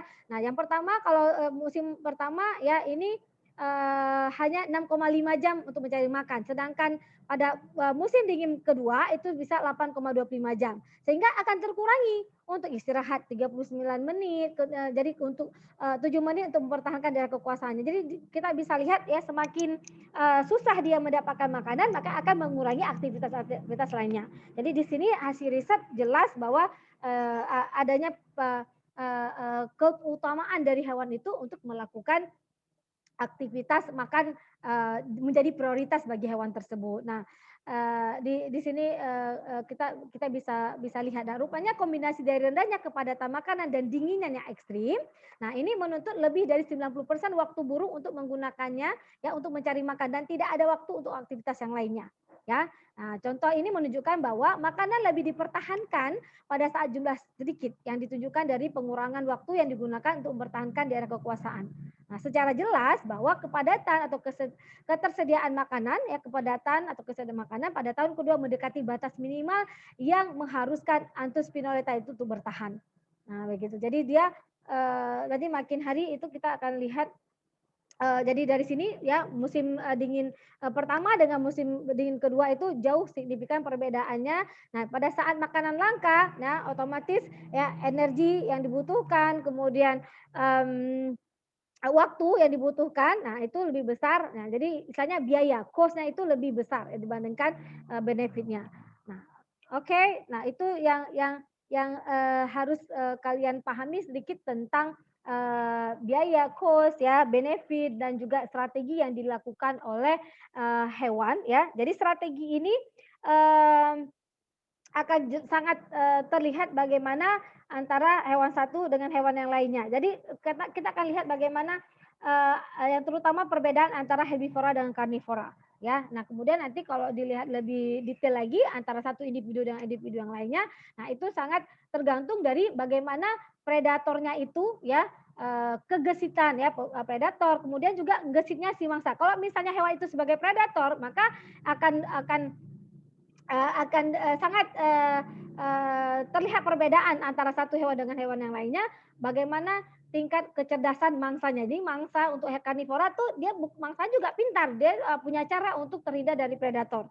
Makanya predatornya itu harus lebih pintar dari si mangsanya gitu ya. Nah, baik ya, dah. Itu untuk materinya ya lumayan ya lebih kurang 1 jam lebih ya Ibu maksimalkan untuk materi. Nah, insya Allah untuk minggu depan sebenarnya ada satu ya materi lagi ya nanti mengenai nah, akan dulu stop sharing tentang perilaku bersarang, tapi itu tidak banyak materinya. Nah, jadi sebelum nah ini kan terkendala kita karena sore sekali ya dan maghrib juga 6:30 sudah mulai maghrib. Nah, bagi teman-teman di wilayah tengah ini ya pasti maghrib sudah ini ya, coba kita lihat ini ada waktu 30 menit, mungkin sambilan adakah pertanyaan mungkin? Ya, Bu. Ya, silakan. Ya, baik silakan. Siapa yang akan bertanya? Asya, Bu. Ya, silakan Asya. Bu, apa beda aligator sama predator, Bu? Nah, apa beda aligator dengan predator? Nah, adakah yang bisa menjawabnya? Silakan. Apa perbedaannya aligator dengan predator? Ada nggak bedanya? Apakah aligator itu disebut untuk semuanya hewan atau tidak? Nah, itu kata kunci sebenarnya sih gitu ya. Nah, jadi ada mungkin siapa yang ingin mampu menjawab pertanyaan Asya? S12, izin mencoba Ibu. Boleh, silakan ya. Sebelumnya terima kasih kepada Saudari Asya atas pertanyaannya. Jadi sepemahaman saya untuk perbedaan antara aligator dan predator itu sedikit berbeda, di mana perbedaannya itu aligator lebih didominankan kepada suatu hewan yang tinggal di perairan, misalnya itu kayak buaya. Nah, buaya itu lebih dominan ke aligator. Tetapi ketika dibilang, maaf ya, sebelumnya suaranya agak ribut karena berada di luar. Iya. Tetapi jika predator itu merupakan suatu hewan yang tinggal lebih luas, bisa dia di darat, atau di air, tetapi aligator hanya berfokus pada buaya misalnya. Mungkin hanya itu, Bu. Terima kasih.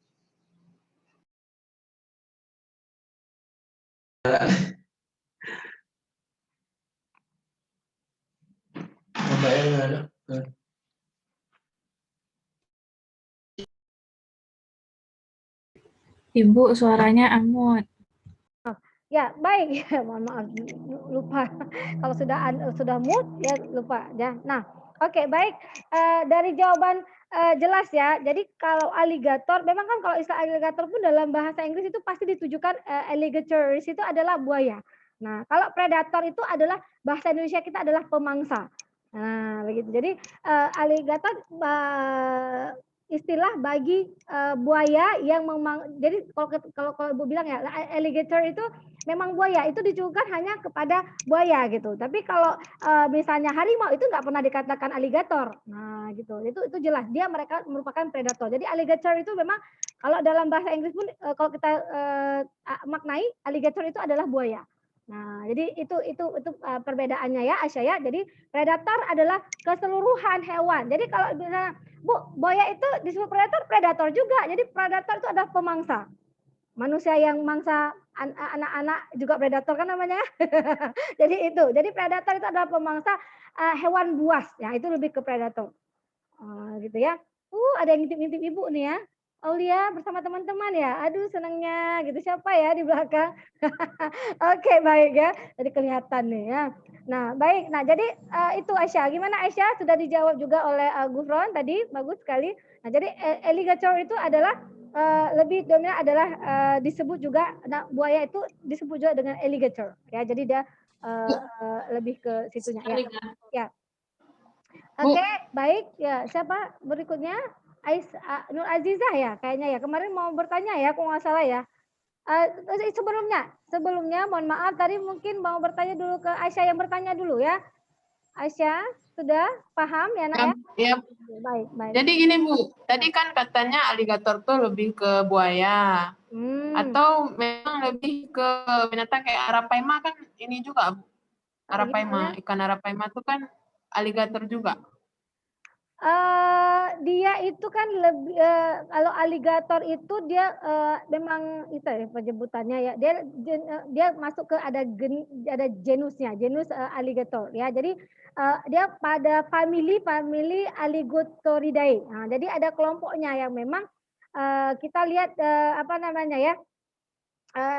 Dia memang kalau kita yang algetra ya dia hidup di rawa-rawa. Jadi lihat ya kalau hewan-hewan alligator itu adalah hewan yang hidupnya di rawa-rawa. Jadi itu disebut makanya sering disebut dengan seperti apa tadi buaya. Nah, jadi alligator itu adalah jenis hewan atau famili dan sejarah habitatnya juga dia adalah hewan yang penamaan awalnya itu adalah hewan yang hidup di rawa-rawa yang jadi sebagai pemangsa di sini. Jadi ada predator yang hidupnya di rawa disebut dengan alligator. Nah, gitu. Jadi sebenarnya contoh untuk yang utama adalah di sini buaya ya. Namun beberapa tapi kebanyakan ya lebih utama alligator ya disebut dengan siapa tadi si Ibu bilang udah konsentrasi udah menghilang sebentar. Nah, itu ada buaya di mana dia juga dicirikan ya perbedaan yang sangat jelas pada alligator ini adalah dia memiliki bagian mulut yang lebar gitu ya. Kemudian bisa dilihat ya di sini bentuknya ya, kemudian gigi yang tajam. Nah, jadi itu disebut dengan alligator. Jadi banyak kalau kita lihat untuk krokodil ya itu ada beberapa spesies juga yang setahu Ibu ada yang disebut dengan alligator gitu ya.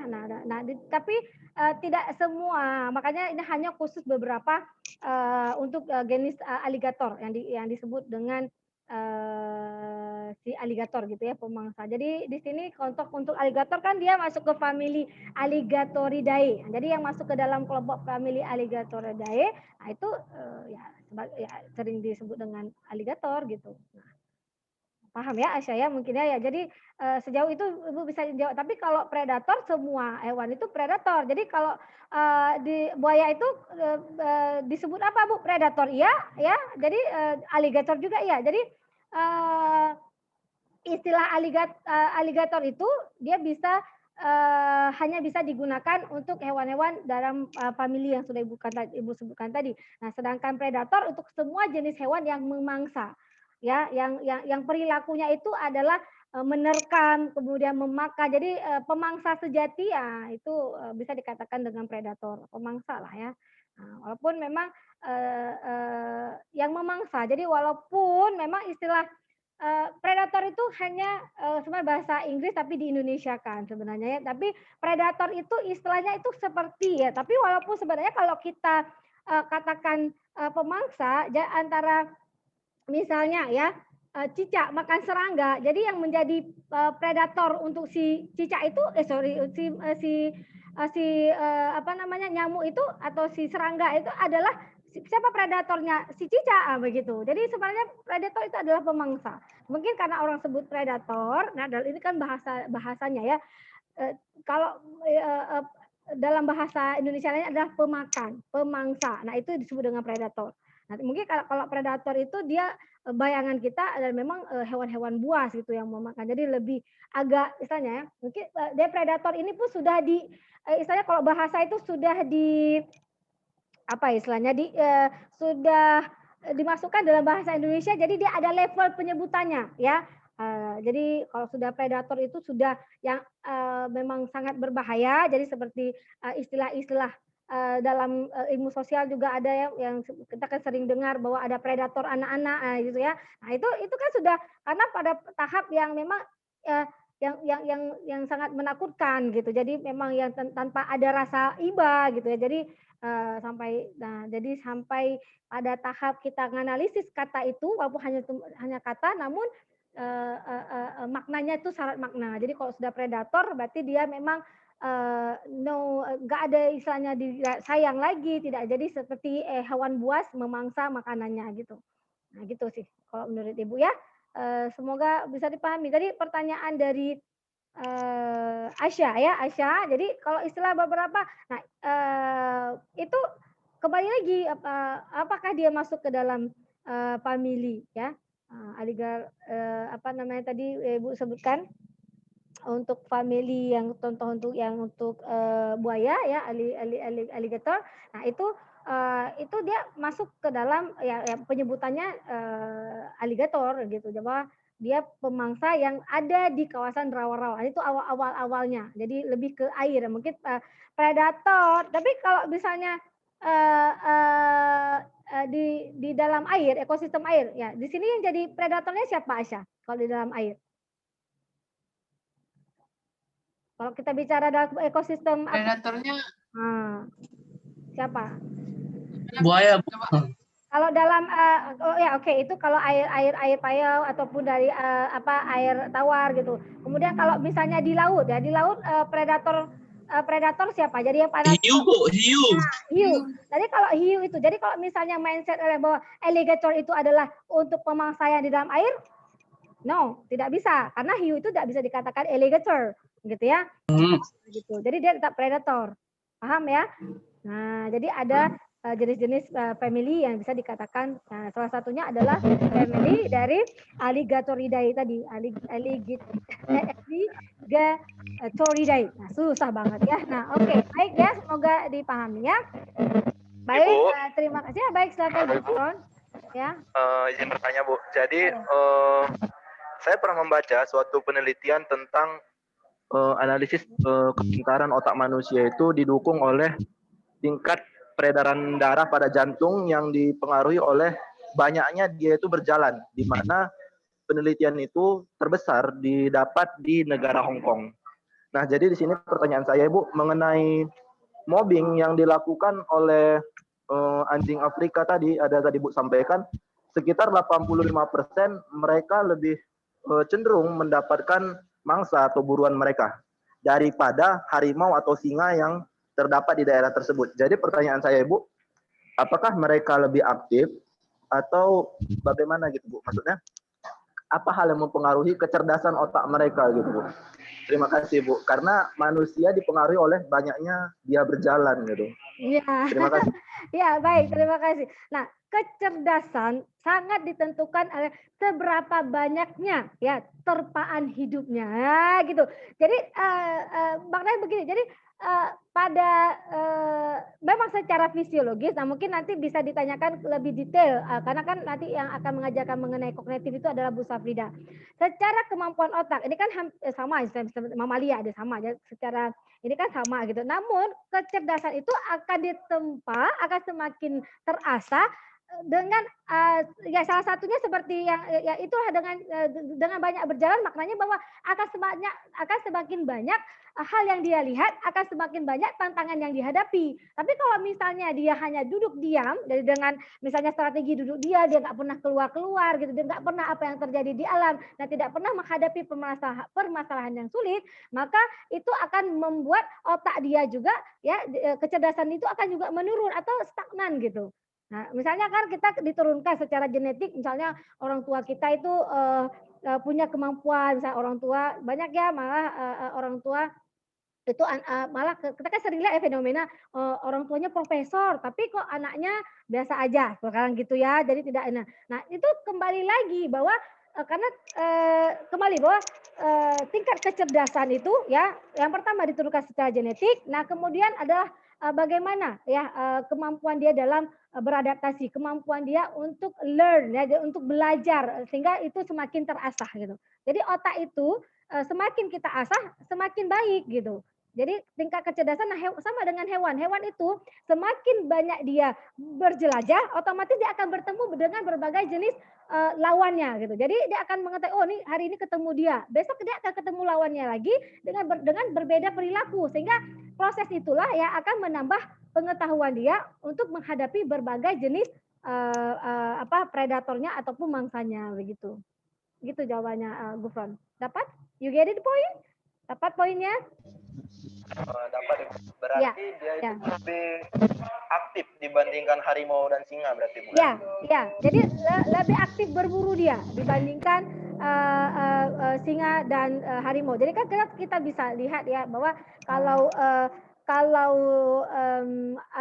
singa sama harimau dia kan lebih nyaman dia di dalam dalam hutan gitu ya. Jadi tanpa ada gangguan oleh manusia. Tapi kalau misalnya anjing dia masih bisa hidup bersama dengan manusia gitu. Sedangkan manusia itu termasuk dalam kategori bahwa kita adalah predator sebenarnya ya. Kalau kita ya, jadi manusia ini adalah predator terhadap hewan-hewan tingkat tinggi ini dengan diburu ya kan. Nah, jadi kalau anjing dia sudah terbiasa, jadi dia lebih banyak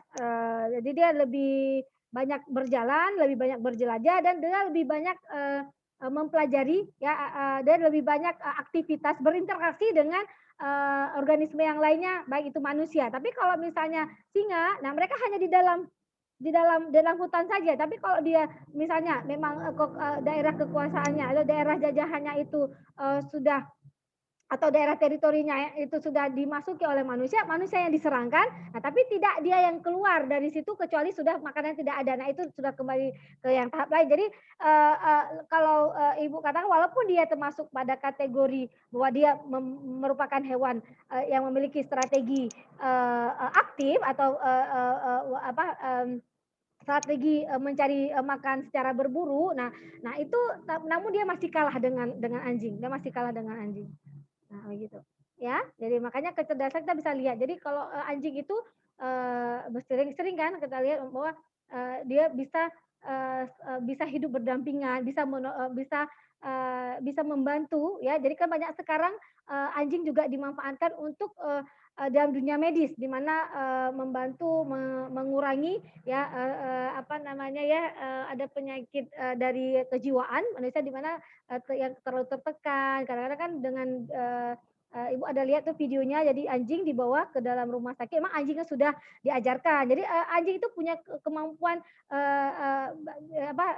sebenarnya kalau yang lainnya, kalau seandainya diasah itu bisa. Semuanya hewan itu bisa. Namun tergantung dari bagaimana yang dipelajari. Jadi kan ya, kembali perilaku selalu berkatakan bahwa perilaku yang dihasilkan oleh suatu organisme itu, ya suatu individu ataupun perilaku yang dihasilkan oleh hewan itu diturunkan secara genetik dan hasil proses belajar. Nah, gitu. Jadi itu dia. Jadi makanya kenapa anjing itu, nah dia memang anjing. Jadi tepat sekali seperti kata Gufron tadi bahwa semakin jauh ya berjalan maka pengetahuan akan semakin banyak diperoleh sehingga disitulah yang melatih kecerdasan dia. Jadi kalau misalnya dia hanya dalam kawasan daerah kekuasaannya dia, jadi dia tidak punya tantangan. Nah, jadi semakin banyak tantangan maka hidup itu akan memberikan dia peluang lebih besar. Nah, dengan memberikan peningkatan dari tingkat kecerdasannya gitu. Nah, gitu Gufron ya. Nah, jadi aplikasi hidup seperti sama juga seperti kita. Jadi kalian juga boleh mahasiswa itu Ibu pengen sekali kalian tidak merasa nyaman pada zona amannya kalian. Jadi hanya saya nyaman begini saja gitu. Tapi harus berusaha untuk mencoba keluar dari zona nyamannya gitu. Karena memang kita khawatir kadang pada saat kita keluar dari zona nyaman kita bisa jadi kita akan kalah, bisa jadi kita akan menang. Nah, tapi jangan takut untuk mencoba sesuatu hal yang baru yang keluar dari zona amannya kita gitu ya. Oke, nah itu kesimpulan sebenarnya jadi dari yang apa Ibu sampaikan. Oke, baik Gufron, ada yang ingin tanyakan lagi? Baik, terima kasih. Yang teman-teman yang lainnya, yang dari Permata sayang, ada yang mau tanyakan? Ya, Bu. Ya. Ya, Ibu. Mungkin dari sisi ya. Gimana, Nak? Ada yang mau bertanya? Saya, Bu. Siapa nih? Saya Bu. Yang mana dulu? Yang mana? One by one. Satu-satu. Oke, silakan. Kayaknya kalau Ibu tidak salah Rahmawati dan Anissa ya. Ya. Udah dengar suaranya. Tidak, atau Siti? Siti yang mau bertanya. Ya, Bu, kita, Bu. Oke, boleh. Silakan Rahma. Ya. Ibu. Ya, boleh gantian ya. Silakan Rahma dan Anissa, ini mereka couple. Ya, silakan. Assalamualaikum warahmatullahi wabarakatuh. Waalaikumsalam warahmatullahi wabarakatuh. Perkenalkan, nama saya Anissa. Saya ingin bertanya, Bu, bagaimana tipe hewan yang pasif yang hanya menunggu mangsanya tetapi mangsanya itu tidak datang. Nah, otomatis dia kan akan menyebar luas untuk mencari mangsanya, tetapi di zona tersebut dia harus bersaing dengan predatornya. Terima kasih. Nah, pertanyaannya, mohon maaf, pertanyaannya pertanyaannya apa ya Rahma? Jadi kan tadi jadi begini Bu. Iya, pertanyaannya dulu pernyataan ya, kalau nggak salah tadi pernyataan bahwa ada kan ya yang duduk menunggu. Iya Bu. Pada saat jadi kan dia kan ada dua tipe hewan. Iya, baik silakan. Yaitu pencari makan yang aktif dan yang pasif, Bu. Nah, pertanyaannya ini kayak bagaimana kalau misalnya itu yang bagi yang pencari makan yang pasif, kalau misalnya mangsanya itu tidak kunjung datang dan pasti dia akan pergi mencari makan ke tempat lain, begitu Bu. Tapi di zona lain itu ada predator lain. Jadi bagaimana cara dia untuk bersaing mendapatkan makanan dengan predator lainnya itu Bu. Kan mengingat kalau dia ini pencari makan yang pasif begitu Bu, bukan tipe penyerang begitu Bu. Oke. Terima kasih Bu. Ya, baik Rahmawati dan Anissa ya. Nah jadi Ibu I get the point ya. Saya dapat pertanyaannya ya. Jadi kalau yang tipe strategi duduk dan menunggu atau pasif gitu ya. Nah, itu kan sangat terbatas dengan kepadatan makanan. Jadi kalau misalnya makanannya banyak otomatis dia akan mendapat peluang yang besar. Namun apabila makanan tidak ada, ya itu kan makna pertanyaan tadi. Nah, dia pasti akan bermigrasi, akan mencari tempat di tempat yang baru atau berpindah lokasi mencari makannya. Nah, dan otomatis pasti di situ ada predatornya, ya kan? Nah, jadi bagaimana caranya gitu. Nah, jadi hewan yang duduk dan menunggu, nah dia juga harus mampu beradaptasi dengan lingkungan yang baru. Jadi kalau misalnya dia tidak mampu beradaptasi dengan lingkungan yang baru, nah otomatis dia akan tereliminir. Jadi dia akan mati, dia akan menjadi makanan bagi hewan yang lainnya. Nah itu dia.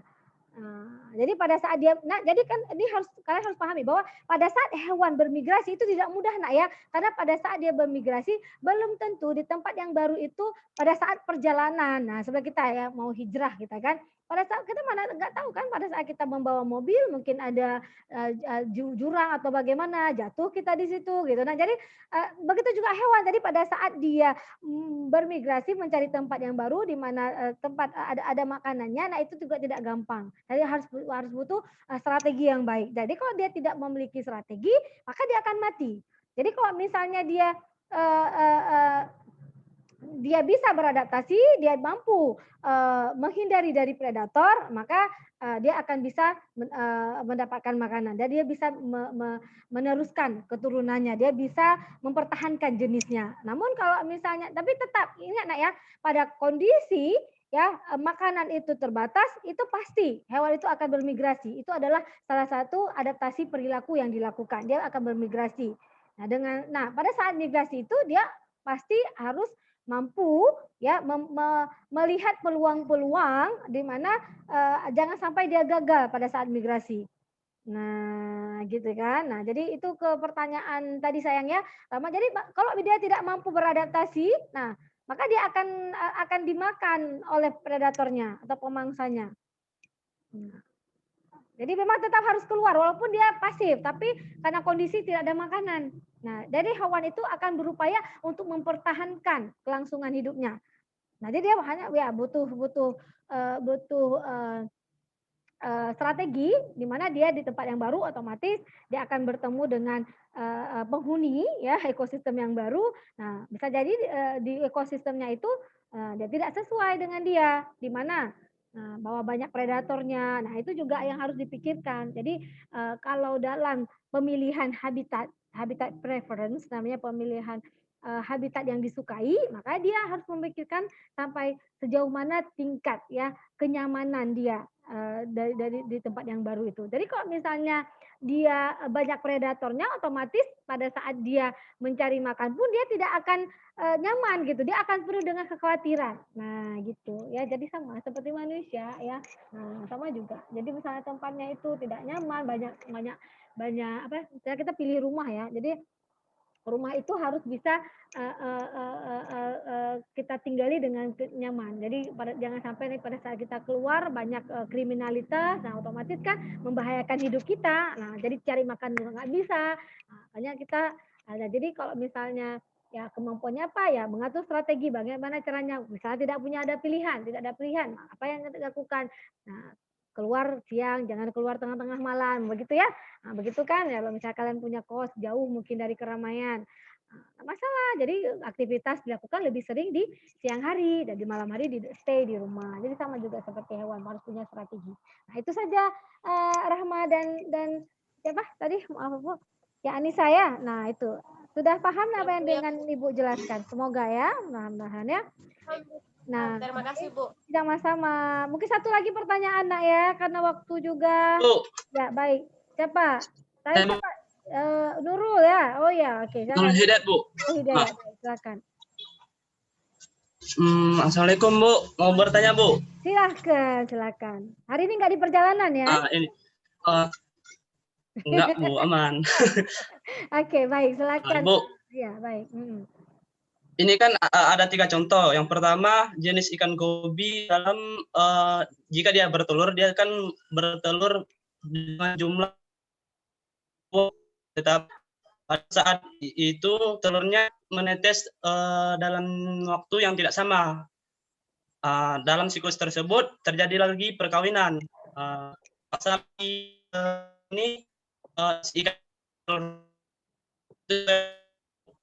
Kemudian contoh yang kedua, kadal matahari akan memakan telurnya jika ada pemangsa Bu.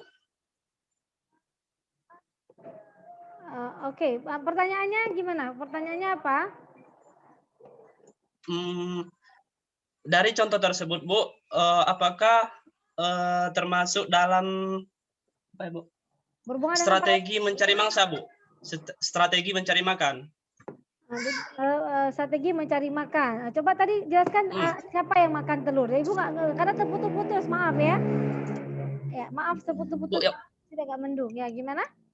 Ulang. Yang pertama ikan gobi. Ikan gobi gimana ceritanya? Jika dia bertelur, maka telurnya ini kan menghasilkan ribuan. Jadi penetesan telurnya ini dalam waktu yang tidak sama.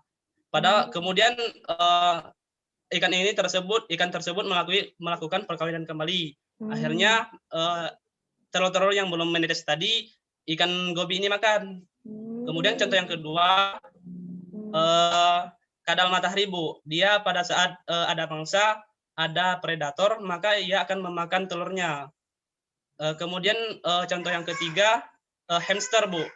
Dia akan memakan anak-anaknya jika dia melahirkan anak melebihi dari kemampuan untuk mengurus anak tersebut. Misalnya anaknya 10, maka anaknya 10-nya kan dia tidak mampu untuk mengurusnya. Maka ia makan 2 untuk meringankan beban dia, Bu. Jadi dari ketiga contoh tersebut, apakah terkait dengan strategi mencari makan atau memang kebetulan, Bu? Oke, baik ya. Ya, terima kasih, Bu. Ya, baik. Terima kasih buat Nurul. Ya, jadi ini adalah contoh kasus, ya. Contoh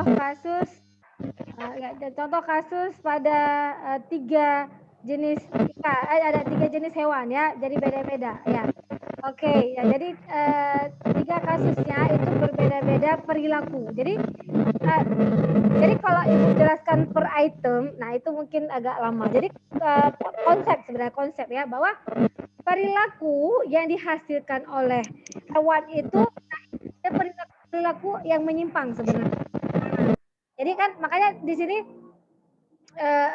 nah ini kan masuk ke yang misalnya contoh seperti pada hamster tadi. Nah, jadi itu adalah bentuk perilaku yang menyimpang. Ini kan masuk ke perilaku yang minggu lalu ya, agonistik ya. Nah, agonistik. Jadi sebenarnya dia makan anaknya itu ya, itu bukan karena dia lapar. Nah, tapi ada perilaku yang menyimpang karena dia merasa bahwa tidak sanggup menjaga anak-anaknya daripada anaknya itu dimakan oleh hewan buas lainnya, lebih baik dia makan sendiri gitu istilahnya kan. Nah, ini yang sebenarnya kadang kita tidak bisa mengetahui sejauh mana ini kan kajiannya lebih gimana ya, lebih spesifik ya. Jadi apa pertimbangan dari hamster tersebut, karena ini adalah perilaku hewan yang memang yang aneh-aneh ini sebenarnya perilaku hewan ya, karena dan semoga tidak terjadi pada manusia. Tapi namun sekarang sudah ada yang seperti itu. Kadang-kadang ya ada kan yang kasus yang belum zalik ya, jangan sampai terjadi di antara kita semuanya bahwa ada yang ibu ya mengajak ya bunuh diri bersama anak-anaknya, ya kan? Nah, itu kan bagian dari hampir juga seperti itu kalau kita lihat. Nah, itu adalah perilaku hewan. Nah, jadi itu pertimbangan yang dilakukan oleh hewan, tapi bukan memangsa karena dia lapar, bukan karena dia makan, tapi adalah perilaku yang dilakukan ya itu adalah paling agonistik. Jadi karena merasa jiwa anak-anaknya itu terancam. Jadi dia kalau tidak dijaga, nah karena kan dia misalnya banyak, jadi kalau dia hanya mampu menjaga anaknya itu hanya berapa ekor saja. Jadi kalau lebih dari itu otomatis tidak akan baik, karena pada fase kanak-kanak, pada saat bayi ya, semua anak-anak hewan itu kan pada saat kondisi yang lemah gitu ya. Nah, pada saat kondisi lemah di mana sangat besar sekali peluangnya akan dimakan oleh predator. Nah, itu adalah yang perilaku yang menyimpang yang dilakukan oleh hewan, dan itu pertimbangan dari hamster tersebut. Nah, itu bukan perilaku makan sayangnya, jadi bukan perilaku karena dia ingin makan, tapi tidak, tadi lebih ke perilaku agonistik. Lebih ke jadi kalau kita lihat kan hubungan sosial antara ibu dan anaknya, jadi itu kekhawatirannya. Mengenai tadi ya untuk ikan ya, tadi ikan, nah itu fenomena yang dilakukan, nah itu kembali karena dia kan pada saat dia bertelur lagi dia butuh energi. Nah, energi yang paling mudah diperoleh adalah ya itu dia, dan satunya adalah memakan telur. Jadi banyak hewan yang memakan telurnya sendiri untuk mendapatkan energi. Nah, malah kadang kalau pada saat yang serangga, kalau nggak salah Ibu, mungkin kalau ada baca, nah setelah kawin, nah kan dia banyak menghabiskan energi tuh. Kemudian dia makan jantannya, nah untuk mendapatkan energi kembali gitu. Nah itu adalah beberapa perilaku yang dilakukan oleh hewan. Nah itu kalau kita lihat itu memang lebih ke perilaku seksualnya ya. Nah itu lebih ke perilaku seksual, di mana bagaimana kondisi di mana memang tujuannya adalah mendapatkan energi. Nah ini tadi disinkronkan, tapi lebih ke bukan yang memang semata-mata mencari makan, tapi itu adalah perilaku yang dilakukan oleh ketiga hewan ini merupakan upaya dia untuk mempertahankan dalam proses seleksi seksualnya gitu, dalam proses kawinnya. Ada energi untuk kawin. Jadi bukan dalam artian kalau yang untuk yang barusan Ibu jelaskan mengenai perilaku makan, memang dia makan karena lapar, dia memang mencari makanan. Jadi istilahnya di sini foraging dan feeding. Jadi tujuannya adalah mendapatkan materi di mana memang untuk kebutuhan makannya. Nah, gitu. Nah, tapi kalau yang perilaku yang diberikan contoh oleh Nurul ini adalah perilaku secara seksual. Jadi perilaku menyimpang di mana mengarahkan ke pemangsa gitu, ke predator. Namun predator dalam hal ini adalah predator dari segi perilaku agonistik, misalnya kayak seperti hamster tadi. Nah, jadi kemudian untuk perilaku seksual juga, nah itu bagian dari beberapa upaya yang dilakukan oleh hewan untuk mempertahankan hidupnya. Tapi ya itu ya kembali lagi ke situ pertanyaan tadi dari Nurul, itu berbeda konsepnya ya. Oke, baik, boleh Gufron ya Gufron. Saya pernah baca Bu mengenai pertanyaan Hidayat Bu. Iya, boleh silakan ya. Begini Hidayat, menurut hal yang saya baca, beberapa artikel yang saya baca itu, pertama itu kita harus analisis dulu bahwasannya ikan itu merupakan salah satu jenis makhluk hidup yang melakukan reproduksi secara eksternal. Itu yang perlu kita garis bawahi yang pertama. Nah, di mana dalam hal tersebut tentunya tidak akan semua dapat dibuahi atau tidak akan semua sperma itu akan masuk ke dalam sel-sel telur tersebut. Nah, jadi disitulah terjadi pemilahan antara telur-telur. Nah, kemudian untuk yang hamster tadi, saya pernah membaca sebuah jurnal bahwasannya hamster memakan anaknya sebenarnya adalah merupakan contoh untuk pengendalian kelangsungan hidup. Kenapa? Karena hamster itu belum besar anaknya juga sudah masuk ke fase birahi. Jadi anaknya belum besar, hamster itu sudah bisa untuk melakukan masa perkawinan. Jadi anak belum besar udah melahirkan, anak belum besar udah melahirkan. Jadi memakan anaknya itu adalah salah satu cara hamster itu untuk mengendalikan kelangsungan pergiliran keturunannya. Nah, selanjutnya untuk jenis kadal yang memakan telur itu, sepengetahuan saya, kadal itu kan bertelur ya. Jadi di dalam telur itu sudah ada langsung anaknya. Jadi dia bukan macam telur ayam. Kalau telur ayam itu tetapi untuk jenisan kadal itu merupakan ovovivipar. Jadi dia itu di dalam cangkang telur itu sudah langsung terjadi anak gitu. Nah, di sini juga pasti memiliki beberapa waktu yang telah ditentukan oleh induk kadal ini untuk anak tersebut menetas. Nah, mungkin anaknya ini memang sudah mati di dalam, oleh itu induk ini lebih memilih untuk memakan anak tersebut, begitu. Ini sepengetahuan saya, Bu. Tapi yang ikan dan hamster ini memang sudah pernah saya baca jurnalnya, Bu. Terima kasih. Ya, baik Gufron. Nah, itu dikuatkan lagi pernyataan dari Gufron. Oke, baik ya. Nah, jadi combine jadi dari yang Ibu tadi yang Ibu sampaikan, nah kemudian juga sudah dibantu oleh Gufron untuk menyatakan bahwa perilaku yang jadi hamster tadi satu sisi juga ya, kemudian untuk keseimbangan ya, karena begini pada konsepnya kan sebenarnya kita sudah cerita masalah seleksi seksual ya. Jadi kan ini perilaku hewan ini banyak sekali. Jadi semakin bagus kalian banyak baca gitu kan, semakin banyak pengetahuan kalian ya. Nah, kalau ibu kan terbatas juga karena waktu juga gitu. Jadi ini berlaku. Nah, tapi secara teorinya ibu analisis gitu. Jadi sama seperti satu sisi ya. Karena itu tadi karena jadi combine dengan jawaban dari Gufron tadi bahwa karena dia kan sebelum masa anaknya besar dia sudah dia sudah kawin lagi dah. Karena pada konsepnya bahwa sebenarnya hamster ini dia akan kawin apabila setelah fase dia merawat anak-anaknya baru dia kawin. Nah, pada kondisinya dia kan lebih jadi waktu kawinnya lebih banyak gitu. Nah, ini akan menyebabkan itu dia. Jadi waktu yang diberikan atau energi atau investasi yang diberikan kepada keturunannya itu tidak maksimal sehingga dia mengambil langkah seperti itu. Nah, ini adalah perilaku menyimpang pada hewan sebenarnya. Nah, kemudian mengenai jadi ada juga hewan, salah satu contoh yang sudah diberikan tadi oleh Gufron bahwa ada yang telur yang tidak menetas. Nah, telur yang tidak akan menghasilkan tidak akan berkembang ya. Nah, jadi istilahnya kalau telur itu kan tidak semuanya bisa dibuahi gitu ya. Jadi menghasilkan keturunan. Nah, jadi telur-telur itu juga ya akan dimanfaatkan oleh hewan tersebut untuk menjadi sumber menjadi makanannya gitu ya. Nah, itu juga pertimbangan. Nah, mengenai tadi yang kadal itu ya seperti itu juga konsepnya. Jadi kalau misalnya telur itu juga pada fase dia tidak menetas, maka telur itu juga akan dimakan oleh hewan tersebut. Jadi ya begitu pada prinsipnya. Nah, gitu ya Nurul ya, mana Nurul?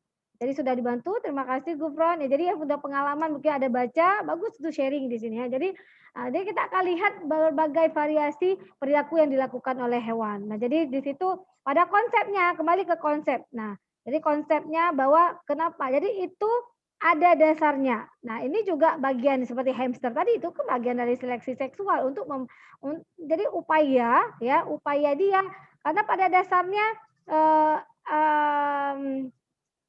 pada mamalia kan investasi terbesar itu adalah pada induk betina. Jadi induk betina itu harusnya yang memberikan energi dan waktu lebih banyak pada keturunannya. Makanya pada konsepnya dia yang akan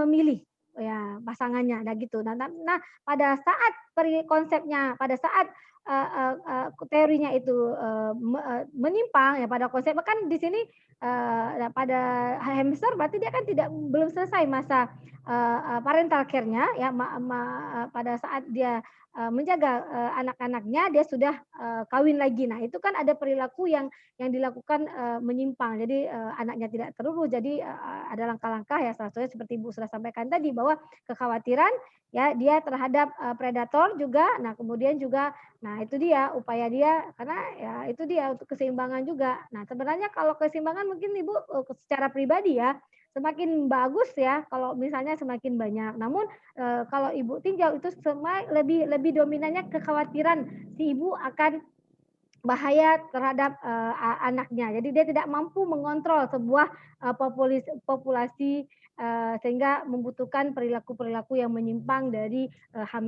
hamster. Jadi semua hewan itu punya latar belakang sebenarnya dan terkadang malah kita tidak paham karena memang keterbatasan pengetahuan yang kita miliki. Nah, gitu ya.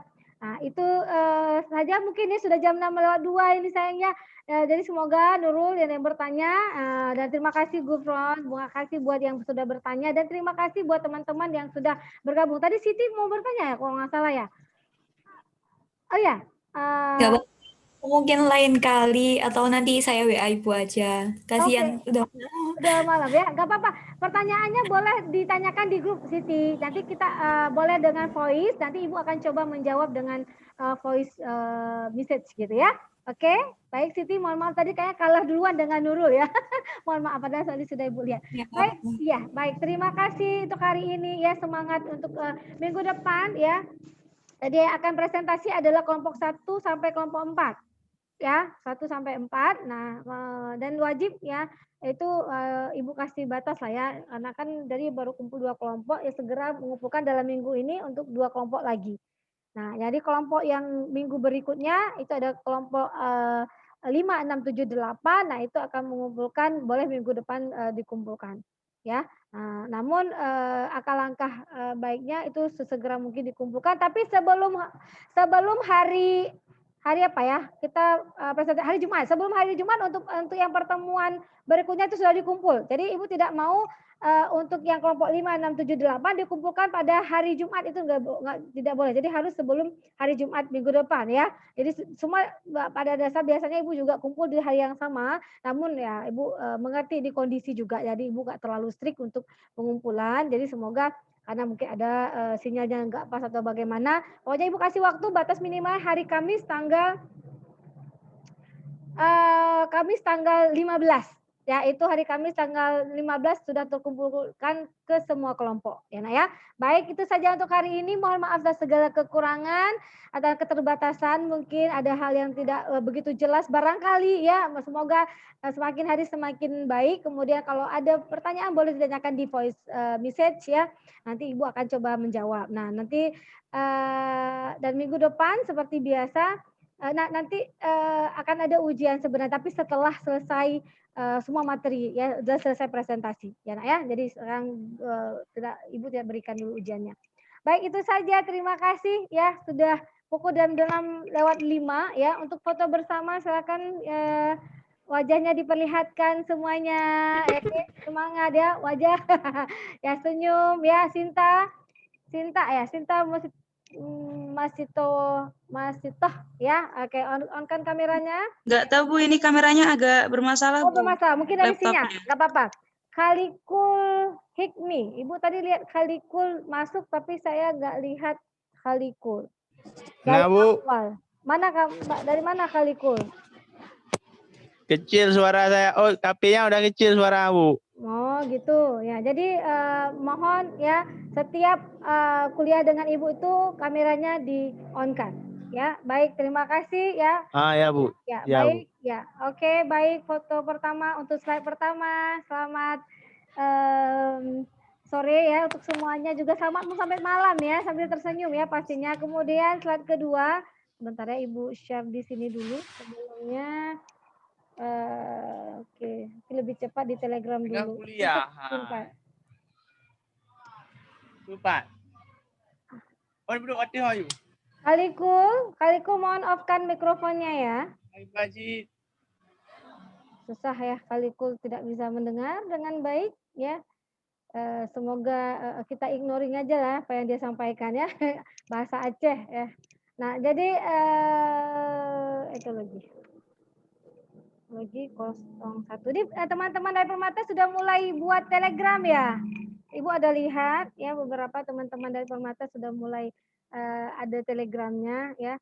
Nah, kemudian slide kedua ya, silakan ya. Standby Nur Khafifah, Nur Azizah, mana wajahnya sayang? Oke, baik, 1, 2, 3. Senyum. Oke, terima kasih. Ya, baik, itu saja. Sampai ketemu minggu depan. Sehat selalu ya, jaga jarak, pakai masker, itu ikuti protokol ya. Terima kasih. Assalamualaikum warahmatullahi wabarakatuh. Waalaikumsalam warahmatullahi wabarakatuh. Terima kasih Bu. Ya, sama-sama.